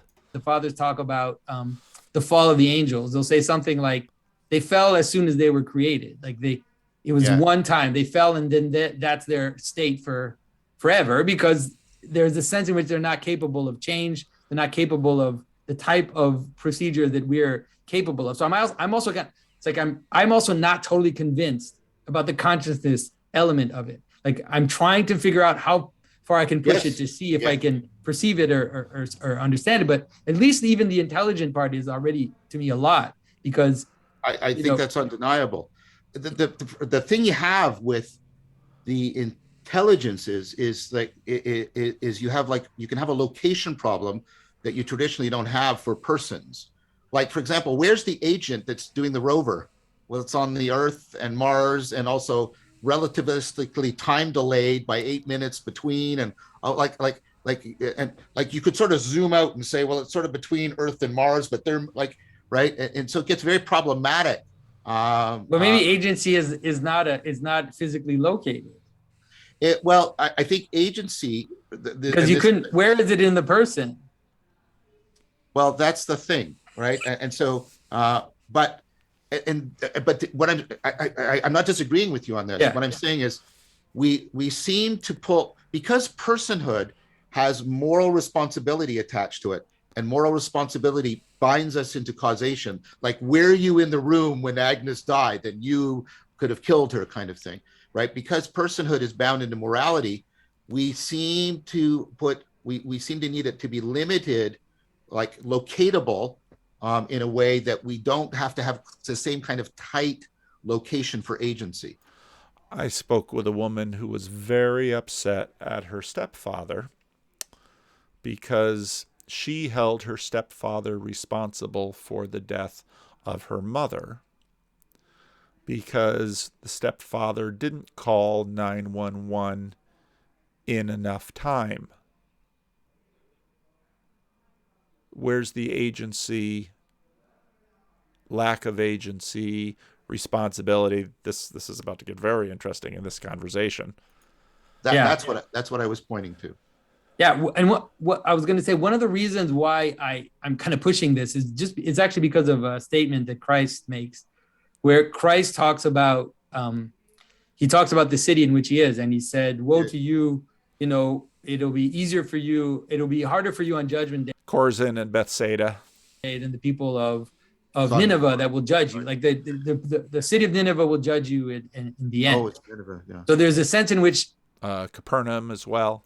The notion that the cities are judged, let's say, and so you can kind of understand that even when Christ is saying that, you can understand that he's not saying that there's a judgment upon the city. That judgment doesn't actually necessarily boil down to every single individual in the city. There's a sense in which there can be a judgment on the city, which is real, but it's not exactly the same as the judgment that would be on each person, let's say. It's like another level of judgment that coexists with individual judgment. That's good. Let's play that. When you said that, I thought of Sodom and Gomorrah, the opposite, where Abraham's bargaining, and if they're 40 righteous people, God will destroy the city. So it separates out. Yeah, so that's a very interesting thing, and we actually wrestle with that. So for example, post World War II, there was a lot of trying to figure out, who do we punish for the Holocaust, right? Who do we punish? And we did some sort of we did some, we created some myths, by the way. The Wehrmacht was clean and it was only the SS that was evil. And Yeah. but attributing that responsibility, it's a project that's still ongoing. Denazification. Well, we have to get the Nazi out of, well, out of what? And how do you do that? It's let's say you had something, let's say Columbine, which is now famous, of course, in Colorado for the shootings. We have to somehow figure out how to handle that tragedy within the spirit of the high school.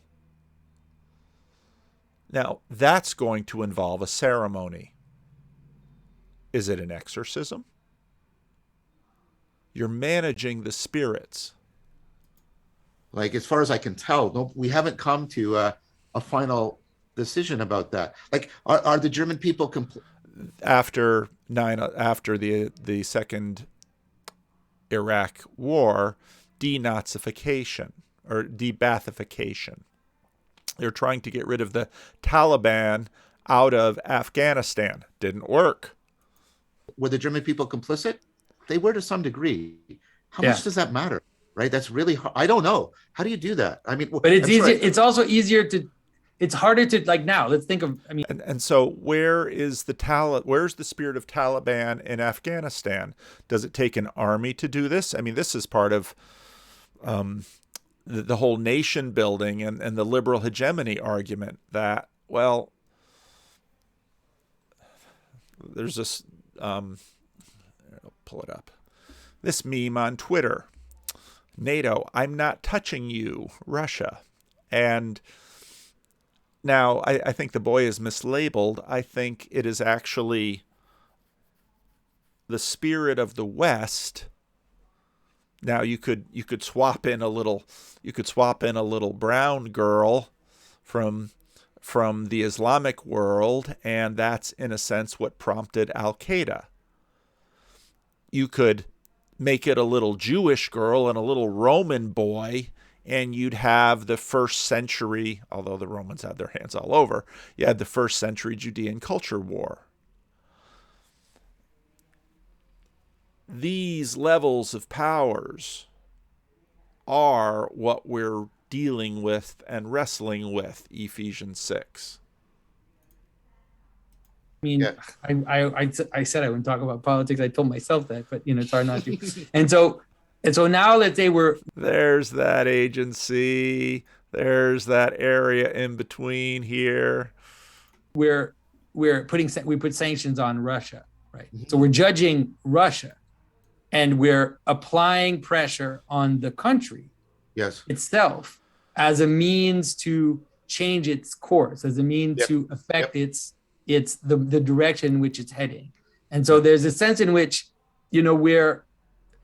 when you apply, let's say, a punishment to the country, you're not thinking at an individual level. You're not thinking who in the country is going to get affected. Some people will, and there's even going to be a kind of unfairness about the manner in which it falls down onto the people of the country. But there's a sense in which we have to act against the country itself in order to affect the direction, that it's going. And so there's a sense where you're judging a country, or you could do that for other levels, but yeah. So then let's take it. That's a very good point. Then let's take it that our moral judgments can apply to the level of collective intelligence and we agency that do not immediately translate like in an identity relation to a judgment on all of the individuals. I think that is well said. Now the issue is, do we require, and this gets really thorny then, and this is fun. So do we require only agency and intelligence to attribute responsibility, moral responsibility, or do we? It seems that's all we require. But then we have the problem, all right, that we tend to think that individuals are only morally responsible if they have an act of conscious intention, right? Right, that's true. That's an interesting point. I never thought about that. Yeah, if there's no moral intention, we tend to not attribute blame, let's say, or that's at least that's the kind of more modern system. We tend to attribute less blame, at least. If you kill Yeah. someone deliberately, or if you kill someone in a fit of rage, it's already not the same. Yeah. And if you kill someone accidentally, then it's not the same. So classic examples of where this has come up, and whether or not let's not argue about whether or not the case was true, but there have been cases where people have been found innocent because they were sleepwalking when they killed somebody, right? So part of them is like a zombie. Part of them is an intelligent agent getting out the knife, directing it in the right way, like all that intelligent agency. It's a difficult problem to kill another person, right? It's right. And tell us more, John. yet they're dreaming about, like, they're not forming any conscious awareness or intent. So yeah, and so it's an interesting to think about that. So I was thinking about it recently, where let's say I could say something like, I don't know, Chicago is corrupt, right? I could say something like that. Yeah. And that would be true, but it wouldn't be true at every level. Like, it wouldn't mean that everybody in Chicago is corrupt. And I don't think that. Right. Yeah. I don't think that everybody in Chicago is corrupt. Obviously not. But I can say something like that, and it nonetheless has a truth to it. When I looked at. And yet the corruption of Chicago bleeds down into the corruption of the people. And this isn't unlike Peterson when he's talking about tyranny at the top. People have to self-tyrannize at the bottom. And this is where things either, if the healthy parent helps the child be healthy, the corrupt parent twists the character of the child. At it, when I zoom out, I look at the identity, and I see that there's something there. Yeah, I agree with you. And I'm doing the philosophical thing of agreeing with you and then noting how problematic it becomes once we agree. Because, like I said, we seem to break a principle. When we're talking about human persons, I'll try and, because I'm going to use the word. In the Bible, you have the question of the sins and the fathers. Are the children responsible for the sins of the fathers? What's the relationship between the fathers and the children in terms of responsibility, in terms of consequence? And Ezekiel wrestles with this. Deuteronomy and Exodus wrestle with this. Person to mean a moral agent, not just an agent or intelligent. When we do it, we seem to require the ability to form a conscious, self-reflective intent in order to attribute at least the most moral blame. But we don't do that for collective intelligence, and that's really why. Like, sorry, I really mean that. Like, why? Like, why? What? Like, what? Like, what? Why? Now this reflects on the let's say whiteness. Do you participate in the sins of whiteness? Are you culpable? And now what's tremendously powerful about us is that we sort of at different levels of power, let's say, now we create these communities, let's say the LGBTQ community. And we sort of create something. Now, is it true? Of course, you've got David Chappelle having talking about the different people in the car not getting along, but this is the power of words and of imagination, and of course once then, and this is why we're spiritual creatures, and I think this language continues to be vibrant, because in a sense we create spirit. We certainly participate in spirit. We are actors in the spiritual realm, and we do so with language. Now, again, abracadabra, the consecration of the host, and it goes from bread and wine into the body and blood of Christ. And I mean, all of these things are are connected into this conversation. Why do we hold that there? Like, if we're trying to modify the intelligent agency, right, that should seem to be the only, like, why do we care about whether or not I mean, we do punish people that don't form a conscious intent when we find them criminally negligent, for example, right? Is it like that? You're really making me wonder here. I don't have any clear or easy answers about it. This is very messy ontology, actually. So maybe we can keep, I mean, obviously we could keep thinking about it, because I'm in the same position you are. I'm still thinking about it and still trying to figure out how it fits. But let's say at the least, I think that there's a manner in which understanding this, or at least a notion of intelligence and agency, can help us understand that the way of representing the world that is more traditional is in line with this. That is, that the ancient way of representing the world with gods and patron saints and patron angels, there's a manner in which this is closer to that reality than the one that we have now, which is this kind of the sense in which we don't even have a theory. Like, we do it, right? We still celebrate teams. We still have mascots. We still have all these things. And we rely on this. But we don't understand. It's as if it's not part of our worldview, but we still do it at the same time. Yeah. Now I want to bring in some more of The Rise and Triumph of the Modern Self by Carl R. Trueman, because he has a section in here that actually pertains when we talk about about our context, the way they're instantiated, and the sense of, we looked at the self-conscious, what was that list that we got from Vervaeke? We looked at agency, personhood, consciousness, self-consciousness, and selfhood. And I've been working my way through this book, and there's a very interesting section on Charles Taylor and Hegel with respect to these issues. Now, the initial issues, he starts out the chapter, why saying I am a woman trapped in a man's body makes sense now, and not too many years ago, it wouldn't have made much sense. And now we're trying to get a sense of the first video that I did in this talked about the social imaginary, what Charles Taylor talks about. And now we're going to get into these issues. People have read Reich or Marcuse or Firestone. Fewer still perhaps accept the Marxist Freudian meta-narrative on which their politicized view of sex rests. But some of the ideas of these thinkers and philosophies are now part of the broader social imaginary of the West and have become the intuitive orthodoxy of much of society.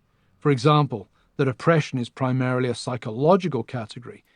Now that's important, that oppression is a psychological category. Now, when we're talking about, let's say, the ontology of my marriage,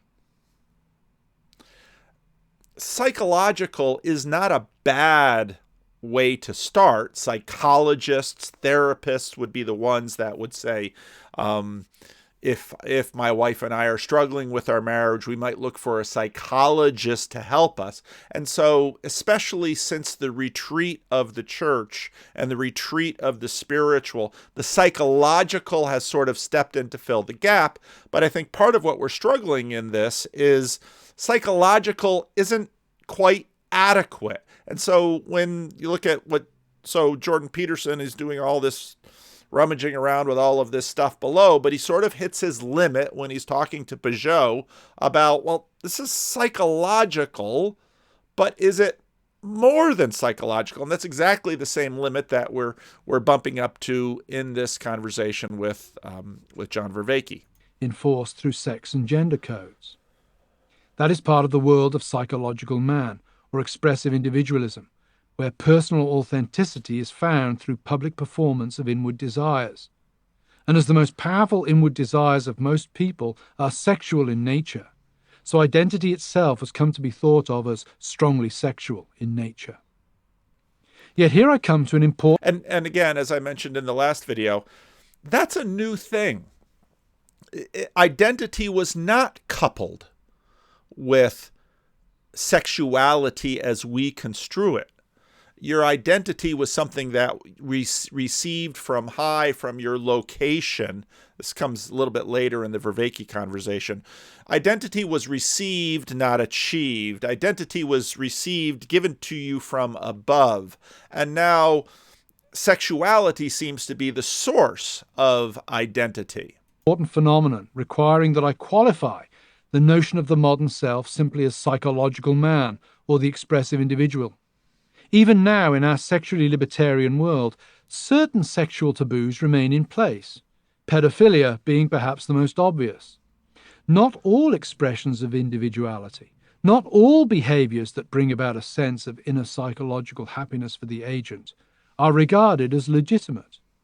Whether any given individual notices it or not, society still imposes itself on its members and shapes and corrals their behavior.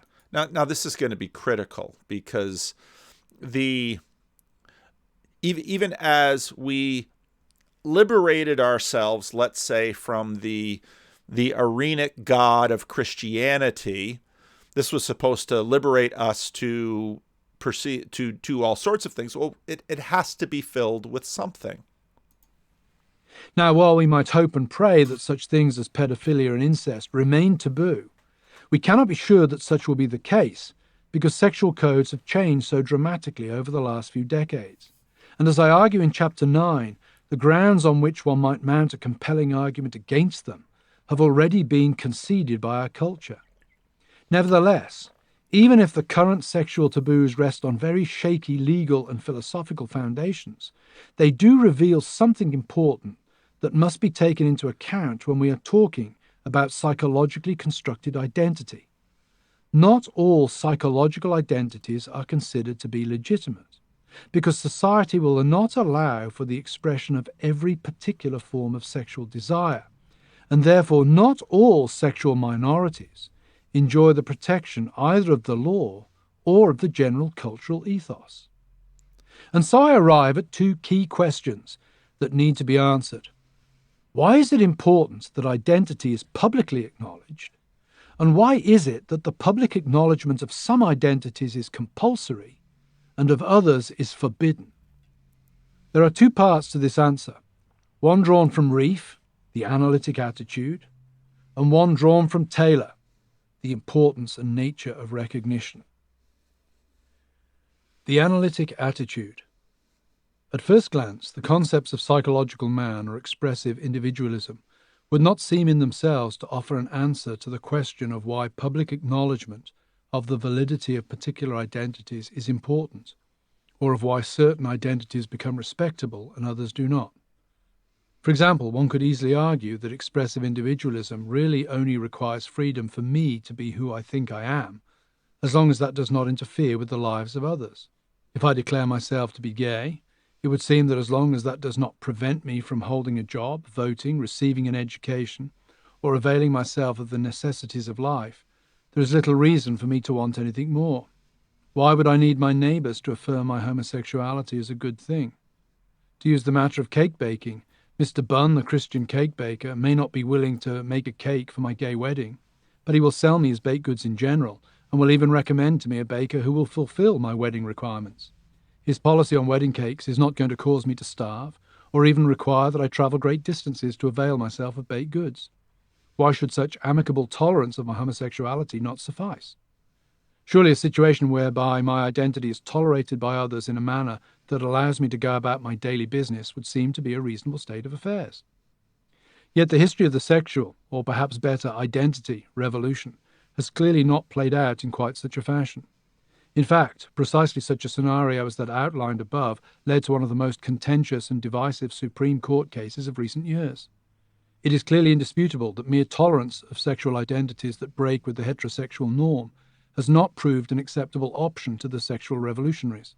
Nothing short of full equality under the law and full recognition of the legitimacy of certain non-traditional sexual identities by wider society has emerged as the ambition of the LGBTQ+ movement.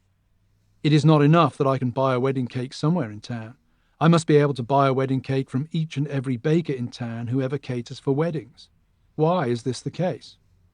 One could build an answer to this question on one aspect of Philip Reef's definition of traditional culture. that it normally directs the self outward to communal purposes in which it can find satisfaction, but that this direction has clearly been reversed in the era of psychological man. Satisfaction and meaning. In other words, you can read about this in earlier parts of the book, but Reef very much has this sense of traditional culture and then modern culture, and there's a nice dialogical sense of the self and culture. And this is where we get into, and he's going to pull this out quite a bit later, this is where we get into much more of these ideas of agency and personhood and consciousness and self-consciousness, where it's very dialogical. This is, in fact, when we're looking at this question from Vervaeke and Pageau, where do we recognize consciousness, conscious agents? How are these agents to be given validity? So in the example here of LGBTQ, not just libertarian freedom, but affirmation, this is where you have a question of, well, what is the ontology behind this? What is the ontology of the arena in which we move? Authenticity are now found by an inward turn, and the culture is reconfigured to this end. Indeed, it must now serve the purpose of meeting my psychological needs. I must not tailor my psychological needs to the nature of society, for that would create anxiety and make me inauthentic. The refusal to bake me a wedding cake, therefore, is not an act consistent with the therapeutic ideal. In fact, it is the opposite, an act causing me psychological harm. There is therefore an outward social dimension to my psychological well-being that demands others acknowledge my inward psychological identity. We all as individuals still inhabit the same social spaces, still interact with other individuals, and so these other individuals must be coerced to be part of our therapeutic world. The era of psychological man, therefore, requires changes in the culture and its institutions, practices and beliefs that affect everyone.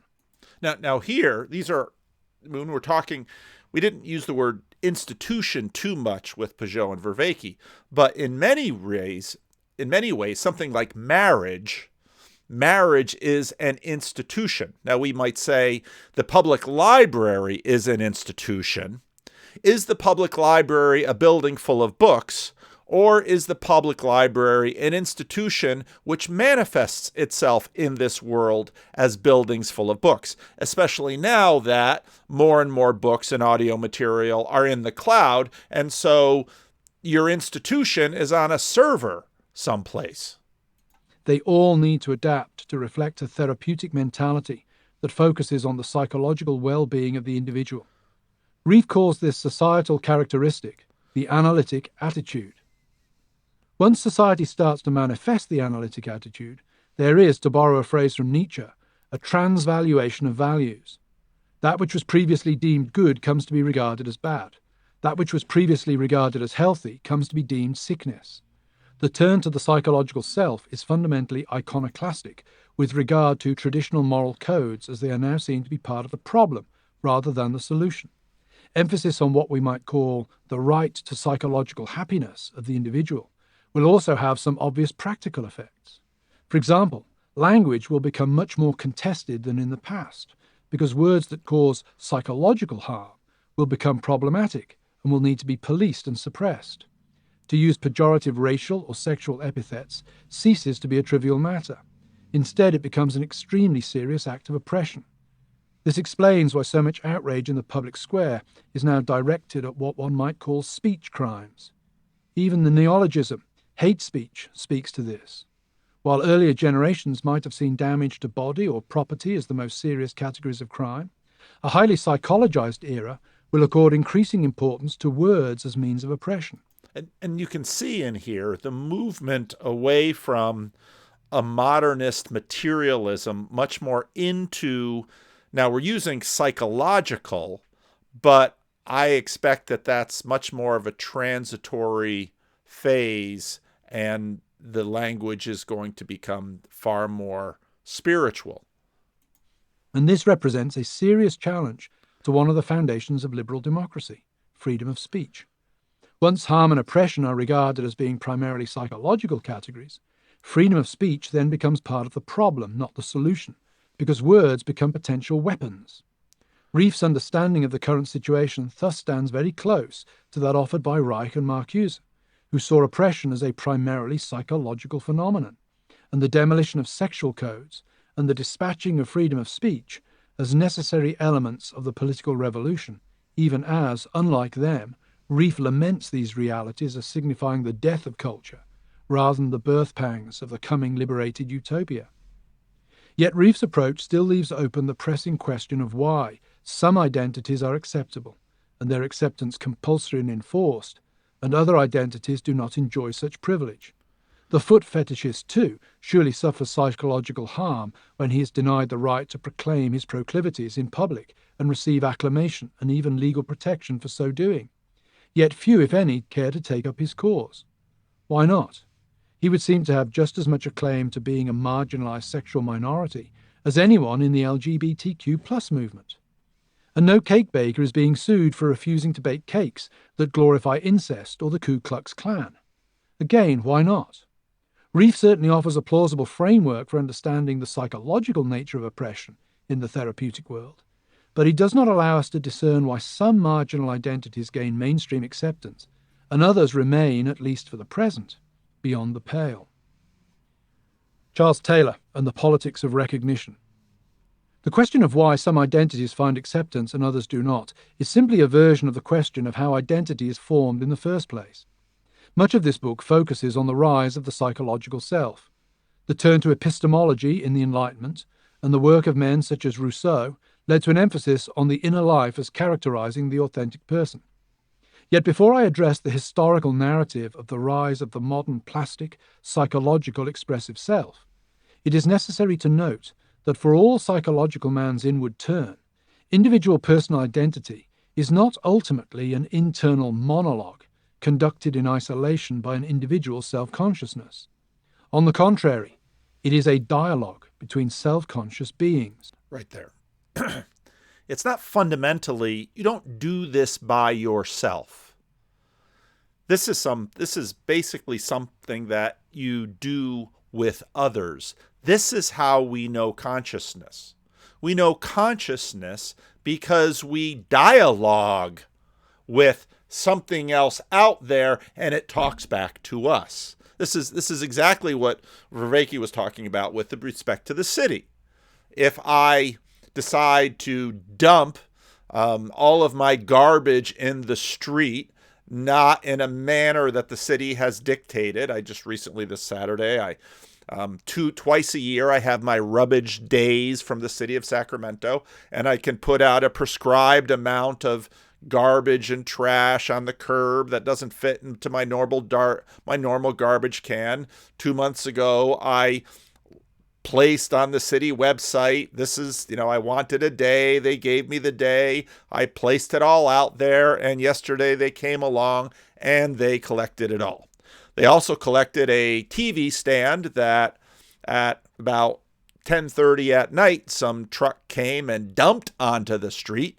And yesterday evening, when I put out the garbage, I picked up a bag of shoes that he also dumped on the street and put that in my can. But all of this is in a way myself interacting with the city. Now, is the city conscious? Now, it's full of all these little consciousnesses that if I call 311 or go to the City of Sacramento website or all of these things, I'm interacting with the city at a fairly low level. But although when I tweet about the homeless, I recently recalled that I wanted to make my statement on Twitter a little bit louder about my interaction with the homeless community, and decided I was going to at Mayor Steinberg.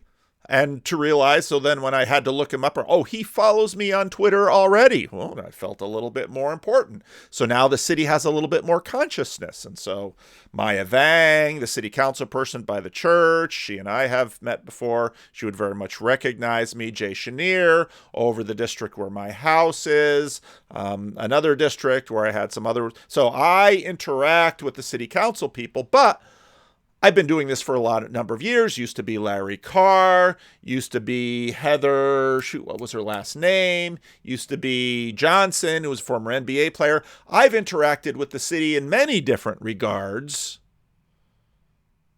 So does the city have consciousness? Well, this definition of consciousness, identity, and in fact the quality of the arena in which I live has everything to do with these issues that Carl Trueman is dealing with, and many other such issues. We each know ourselves as we know other people. A simple example of why this is important to understand is provided by Descartes' famous idea that in the act of doubting my own existence, I have to acknowledge that I do exist on the grounds that there has to be an I that doubts. Now we're back to Descartes. As plausible as that sounds, a key question that Descartes fails to ask is, what exactly is this I that is doing the doubting? Whatever the I might be, it is clearly something that has a facility with language, and language itself is something that typically involves interaction with other linguistic beings. I cannot therefore necessarily grant the I the privilege of self-consciousness prior to its engagement with others. Now, again, back to what we were looking at in the video. Consciousness, self-consciousness. It seems that we are only aware of this. We only interact with it. And in fact, we give it the privilege of a degree of being by virtue of the dialogical nature. And of course, theologically, this has been around a long time. I, thou. It's the revelation of God. If you don't have a God that reveals himself, you don't have a God. Well, how does God reveal himself? General and special revelation. I mean, this is all theology. But here, now we're getting down to the roots of I. Descartes sort of imagines that the I is in and of itself, but it has to always be in a dialogical relationship with something far broader. The I is necessarily a social being. Building on this basic insight in his analyses of the rise of the modern self, Charles Taylor has done much to show that expressive individualism is a social phenomenon that emerges through the dialogical nature of what it means to be a person. As he expresses it, one is a self only among other selves. A self can never be described without reference to those who surround it. Elsewhere, he offers a more elaborate, though still succinct, summary of his position. The general feature of human life that I want to evoke is its fundamentally dialogical character. We become full human agents, capable of understanding ourselves, and hence of defining an identity, through our acquisition of rich human languages of expression. I want to take language in a broad sense, covering not only the words we speak, but also other modes of expression whereby we define ourselves, including the languages of art, of gesture, of love, and the like. But we are inducted into these in exchange with others. No one acquires the languages needed for self-definition on their own. We are introduced to them through exchanges with others who matter to us. And this is where you get the baby, again, back to Vervaeke's great section on agape. The parent loves that child into personhood in many respects.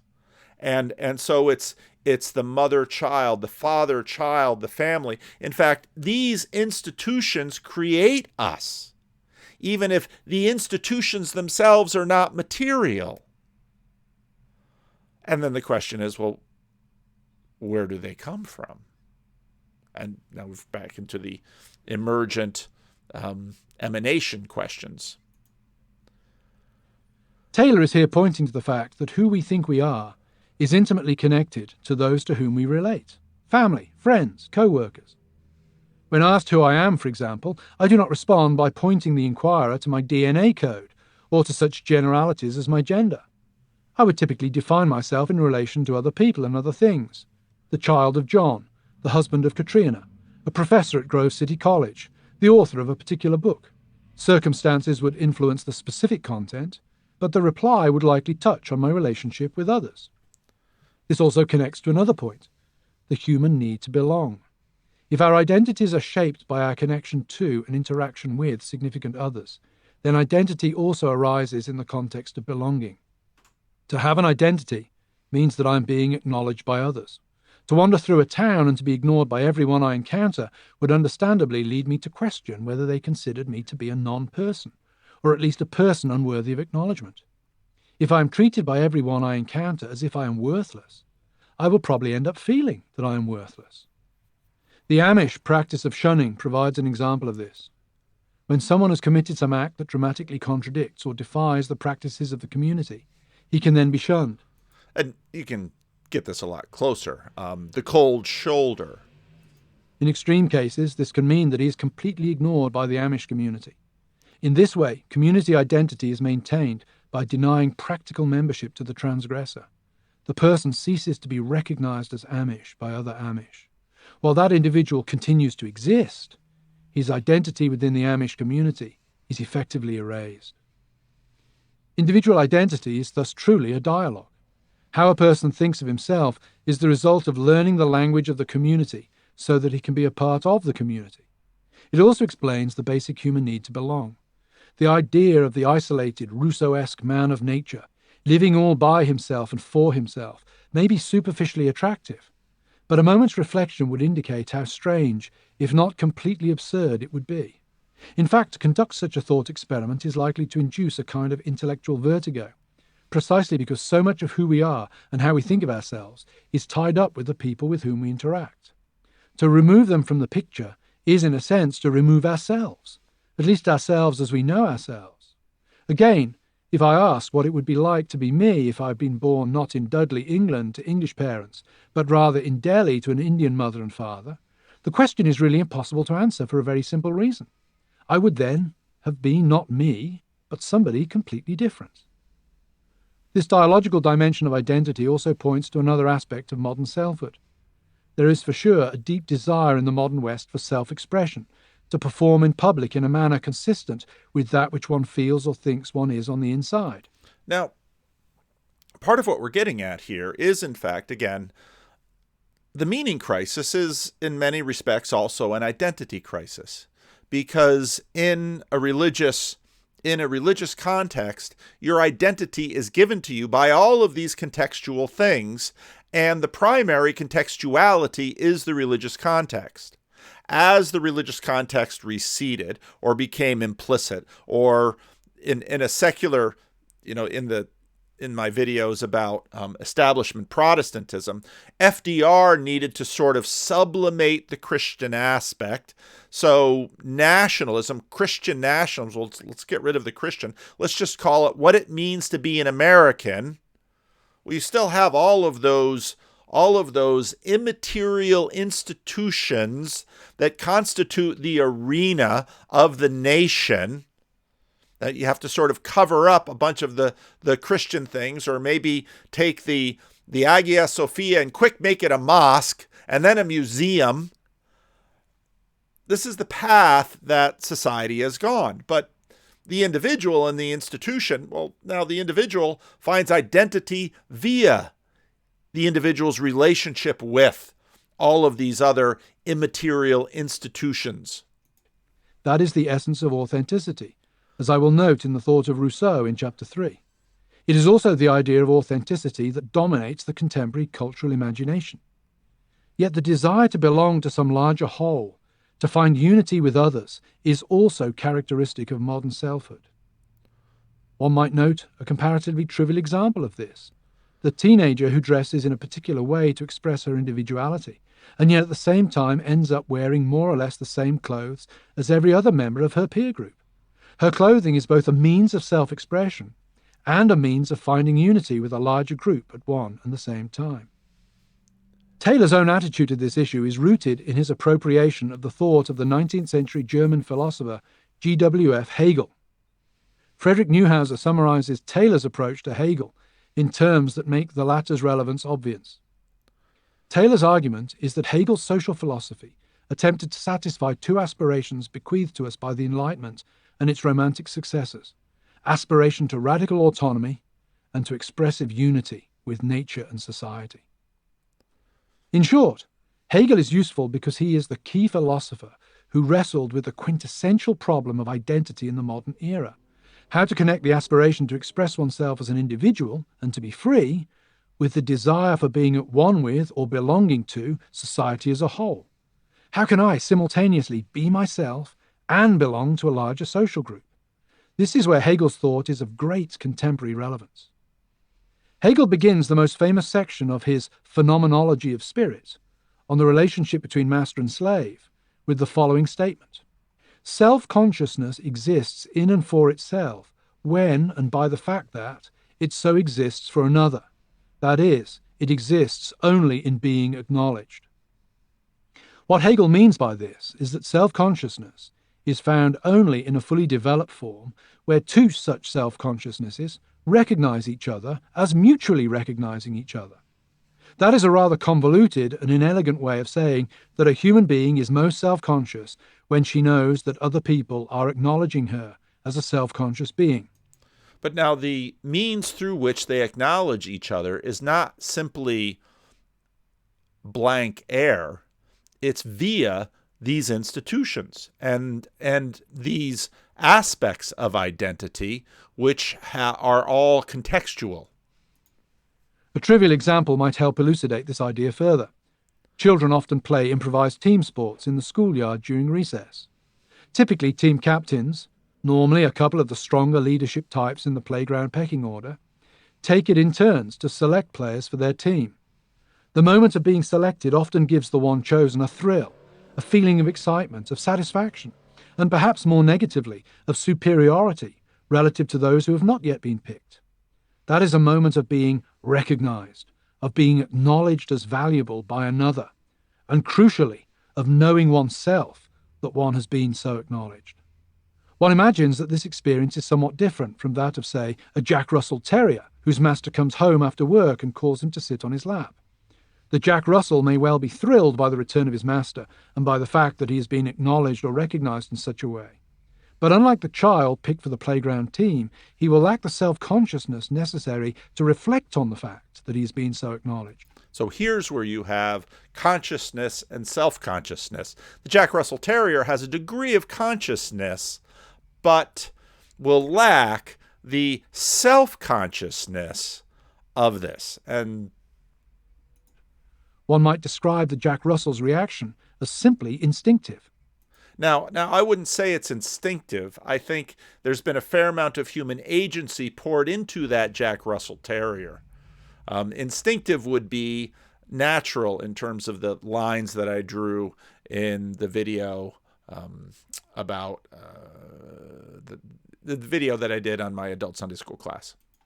This idea that identity requires recognition by another is a vital insight into the subject I'm exploring in this book. It also points towards the way identity can thus become contentious. Hegel himself points to this conflict in his chapter on the master-slave dialectic.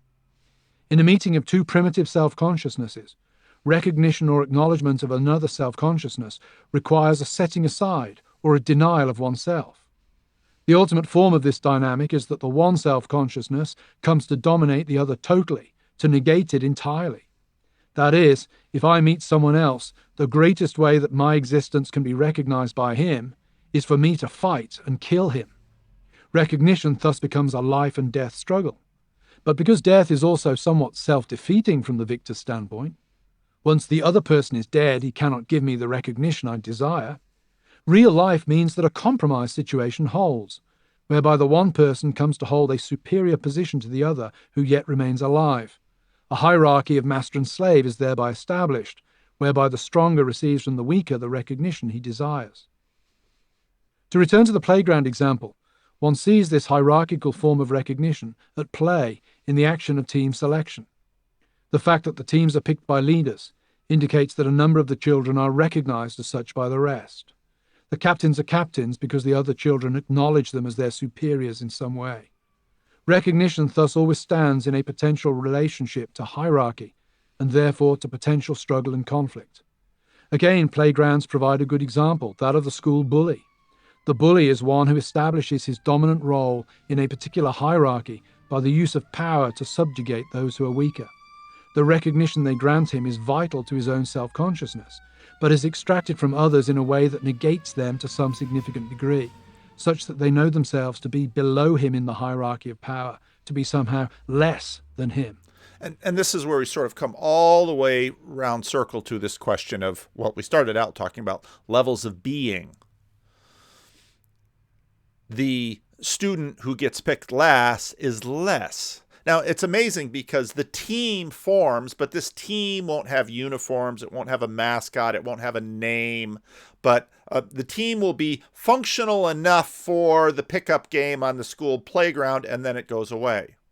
Now, let's say a group of children take a level up and they decide we're going to, during our recess time, establish more.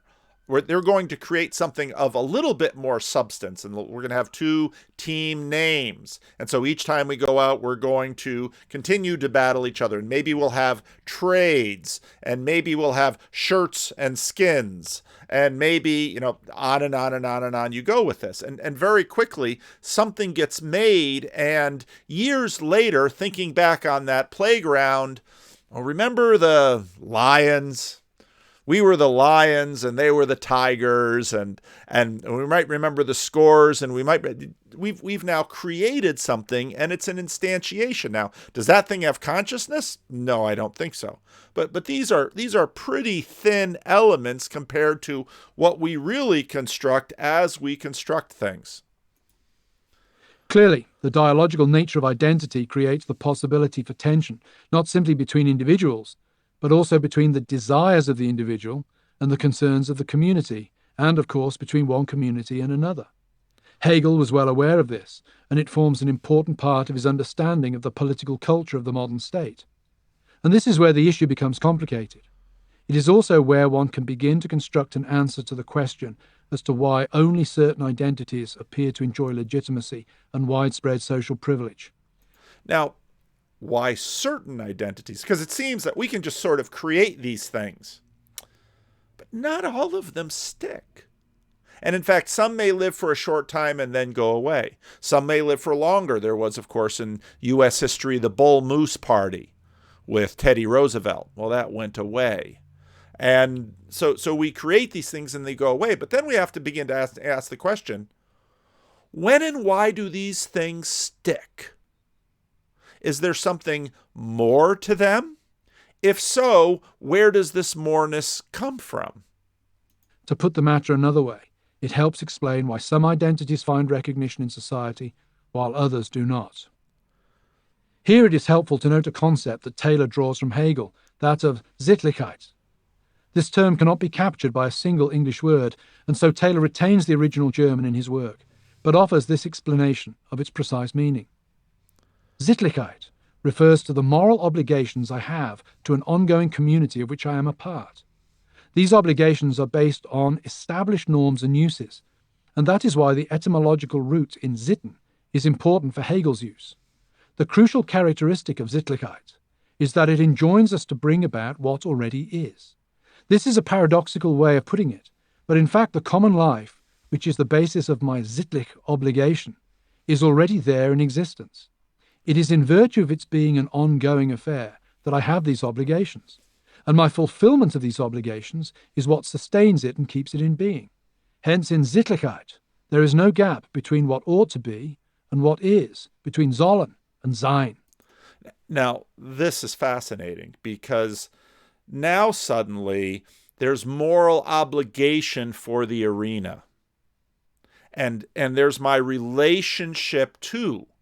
It was fascinating when the Ukrainian war started.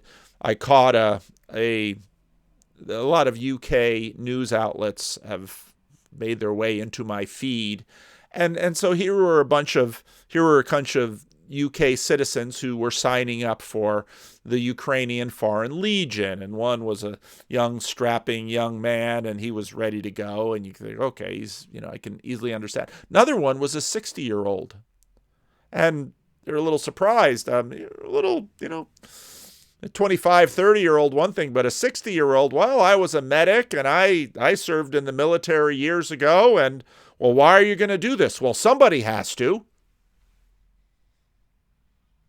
Well, what is it, an idea that has you? Is that the best word for what is happening here? Or is something moving you? Is there something unseen? And that unseen thing has a history, and it makes a moral claim. This person is certainly feeling the moral claim on them. What this means is that society itself is an ethical community. What it implies is that the individual finds her self-consciousness in being recognized by that society, and this occurs because she is behaving according to the conventions of that society. Indeed, there is a need for the expressive individual to be at one with the expressive community. One can rephrase this idea using an analogy with language. For people to be self-conscious and to express themselves to others, they need to be able to speak the language of the community to which they belong or to which they wish to speak. Now, a lot of these questions you might even ask of, what is a language? Well, in some respects, it's words and grammar. But of course, the grammar, often we might learn language by learning grammar, but no child learns language by learning the grammar. You don't sit down with your 2-year-old and explain nouns and verbs. That comes far later. That's sort of a structural thing that we sort of like laws of nature that we pull from the language, and some languages are more lawful than others. But what exactly is a language? It's not exactly easy to say. To use its vocabulary and to follow its grammatical and syntactical rules. Of course, it is individuals who use the language, but the language is not something they invent for themselves. If that were the case, it would not be a language in the commonly understood sense of the word. Rather, it is something prior to them and that they have to learn. Further, it is as individuals use language that both the language has reality and its existence is sustained. Again, a trivial example. And that's key. It's key with nationalism. So we're looking for nationals of the Babylonian Empire. Now, some Iraqis might, have some imagination that connects them to that. How about the Persian Empire? Well, some Iranians have. And so now suddenly we have Babylonians and Persians, and they're going to refight all of this. Now, it was amazing that I learned this Sittlichkeit word, and then look where it pops up today in my feed. I've been listening to The Rest is History and getting up to speed on the history of Ukraine and the Rus and all of this. Kyiv is a spiritual home for the Russian people. It is a high place in the psalmic sense, a place of great importance, rooted in history, in history and events, which cannot be replicated or reimagined elsewhere. This is a fact that is lost on weird, Western-educated, industrialized, rich, and democratic analysts. As it stands this week, an invasion of the eastern Ukraine, including Kyiv, by the Vervaeke Rus, appears inevitable. The weird commentators assume certain things about the people of Eastern Europe, currently waiting on the knife's edge of war. Most of them are incorrect. In the first place, they are still people in this world who maintain the ancient and proper view that 1, there is more than a mere physical reality to this world, 2, place and geography and history all matter in a very specific sense, and 3, physical comfort and pleasure, the ethic of the liberal West, are not worthy ends. In the second place, the fact that precious few Russians and Ukrainians actually attend church services does not mean that orthodoxy is not an enormous factor in their lives. It's very much in a Tom Holland sense. I note that I do not say identity. I do not use that term because it is not accurate. Orthodoxy in Russia and Ukraine has less to do with personal identity than it does with what can be only called by the spirit of the people, the Sittlichkeit. It is a crucial part of the tapestry of Russia and Ukraine and defines their ethnic and their history. It is their ethics and their history. It is far different from ethic and history of ours. For this reason, a Russian man will probably not take much issue with putting his life in serious danger over a spiritual cause, even if he has never attended a divine liturgy in his life.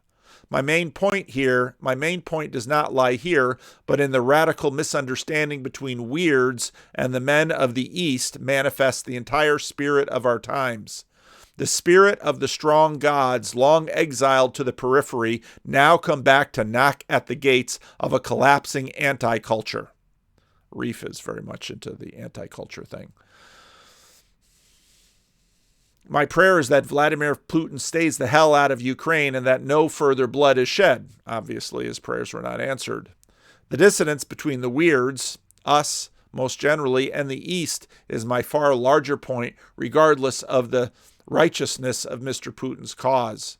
Kiev lies at the edge of the world, the edge of the liberal world in a very real and even literal sense. That which is outside of the world is now threatens to invade. The strong gods are panting at the gates. And I think in many ways what this is in fact a crisis of civilizations, where the gods of the West continue to impinge themselves on the peoples of the East. And that's been happening slowly. Now, Russia, if you invade Ukraine, no McDonald's for you. But also none of those other really chic brands that the oligarchs have been able to avail themselves of. So, there's a lot going on in here. Makes this point clear. Anyone who has ever travelled in a country where they could not speak the native language and the local population could not speak that of the traveller will know the personal frustration that this involves. Such a person is alienated from the society in which she happens to find herself and is not able to be a proper part of the community. It is only as the traveller acquires the local language that she is able to give expression to her personal identity in a way that is recognised by the locals and that allows her in some sense to belong. What is vital to notice is that recognition is therefore a social phenomenon. It is important for me to have my identity recognised, but the framework and conventions both for expressing my identity and for that identity being recognised are socially constructed, specific to the context in which I find myself. The Roman soldier dresses in a certain way and is recognised by the populace as who and what he is because he dons a particular uniform. To wear that uniform today might indicate nothing more than the fact that one is going to a fancy dress party. At worst, it might be a sign of insanity. It will certainly not mean that one is recognised as the brave member of a military unit. And so it is with other forms of dress and behaviour. We might wish to express ourselves, but we typically do so in ways that are sanctioned by the modern society in which we happen to live. When applied to the question of identity, specifically the kind of identities that the sexual revolution has brought in its wake, one can conclude that those that are considered legitimate, summed up by the LGBTQ+ acronym, are legitimate because they are recognized by the wider moral structure, the Sittlichkeit, of our society. The intuitive moral structure of our modern social imaginary prioritizes victimhood, sees selfhood in psychological terms, regards traditional sexual codes as oppressive and life-denying, and places a premium on the individual's right to define his or her own existence. All these things play into legitimizing and strengthening those groups that can define themselves in such terms. They capture, one might say, the spirit of the age. This helps explain why these identities are recognized and others are not. Pedophiles, for example, are currently unpersuasive as a victimized class, given the fact that they appear more as victimizers, however iconoclastic they are with regard to traditional sexual codes. Gay men, however, as consenting adults, are not seen as victimizers and can call on a long history of social marginalization and victimhood. They can thus claim a right to recognition, a recognition that is connected to a further aspect of the modern moral imagination, that of dignity. All right, we're just going to pause it there. But you can see how this comes together in these structures, and in fact, it becomes very much a dialogical partner in our relationships with one another. How do we know consciousness? Well, because we're in dialogue with it. And in fact, we can be in dialogue with entities that are manifestations of other things that, again, we rightly sort of call spiritual. So I want to talk about that, and but also like the other thing, because we most of the discussion, and quite rightly so, has been sort of bottom up, but there's a sense in which, right, there's there has to be some discussion of what's the top down aspect of these things, right? Yeah. I mean, the top down aspect is mostly identity, and that sounds like it's a weird thing for people. They think like, why does that matter? But it's mostly, it's that what makes you participate, and so there's that, and purpose, like higher purpose and higher identity is what comes from above. But there's also, I agree. I guess my question was a little askew. What I meant is we sort of got like, there's all these causal interactions, right? All the soldiers are fighting, and that makes Ares. But there's also all kinds of constraint, like factors that also make that take the shape it does, right? Like, so the analogy I'm giving, like, you've got, like, you have to have all these environmental constraints for a tornado to take shape. The tornado is actually driven by heat and all that stuff and the motion, but you also have to have all these differences and constraints in place. That's what I'm trying to get at.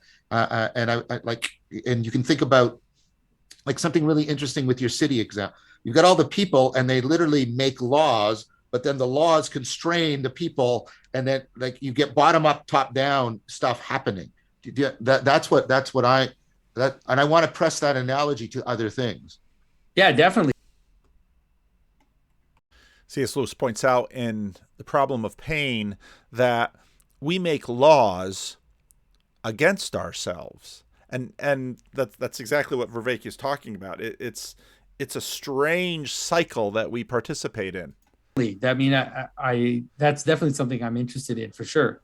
And I mean, I tend to think top down more naturally. The last 5 years of my life has been like an experience in trying to express this bottom up as much as possible to kind of get people to understand what we're talking about. But definitely the top down part is important to explore.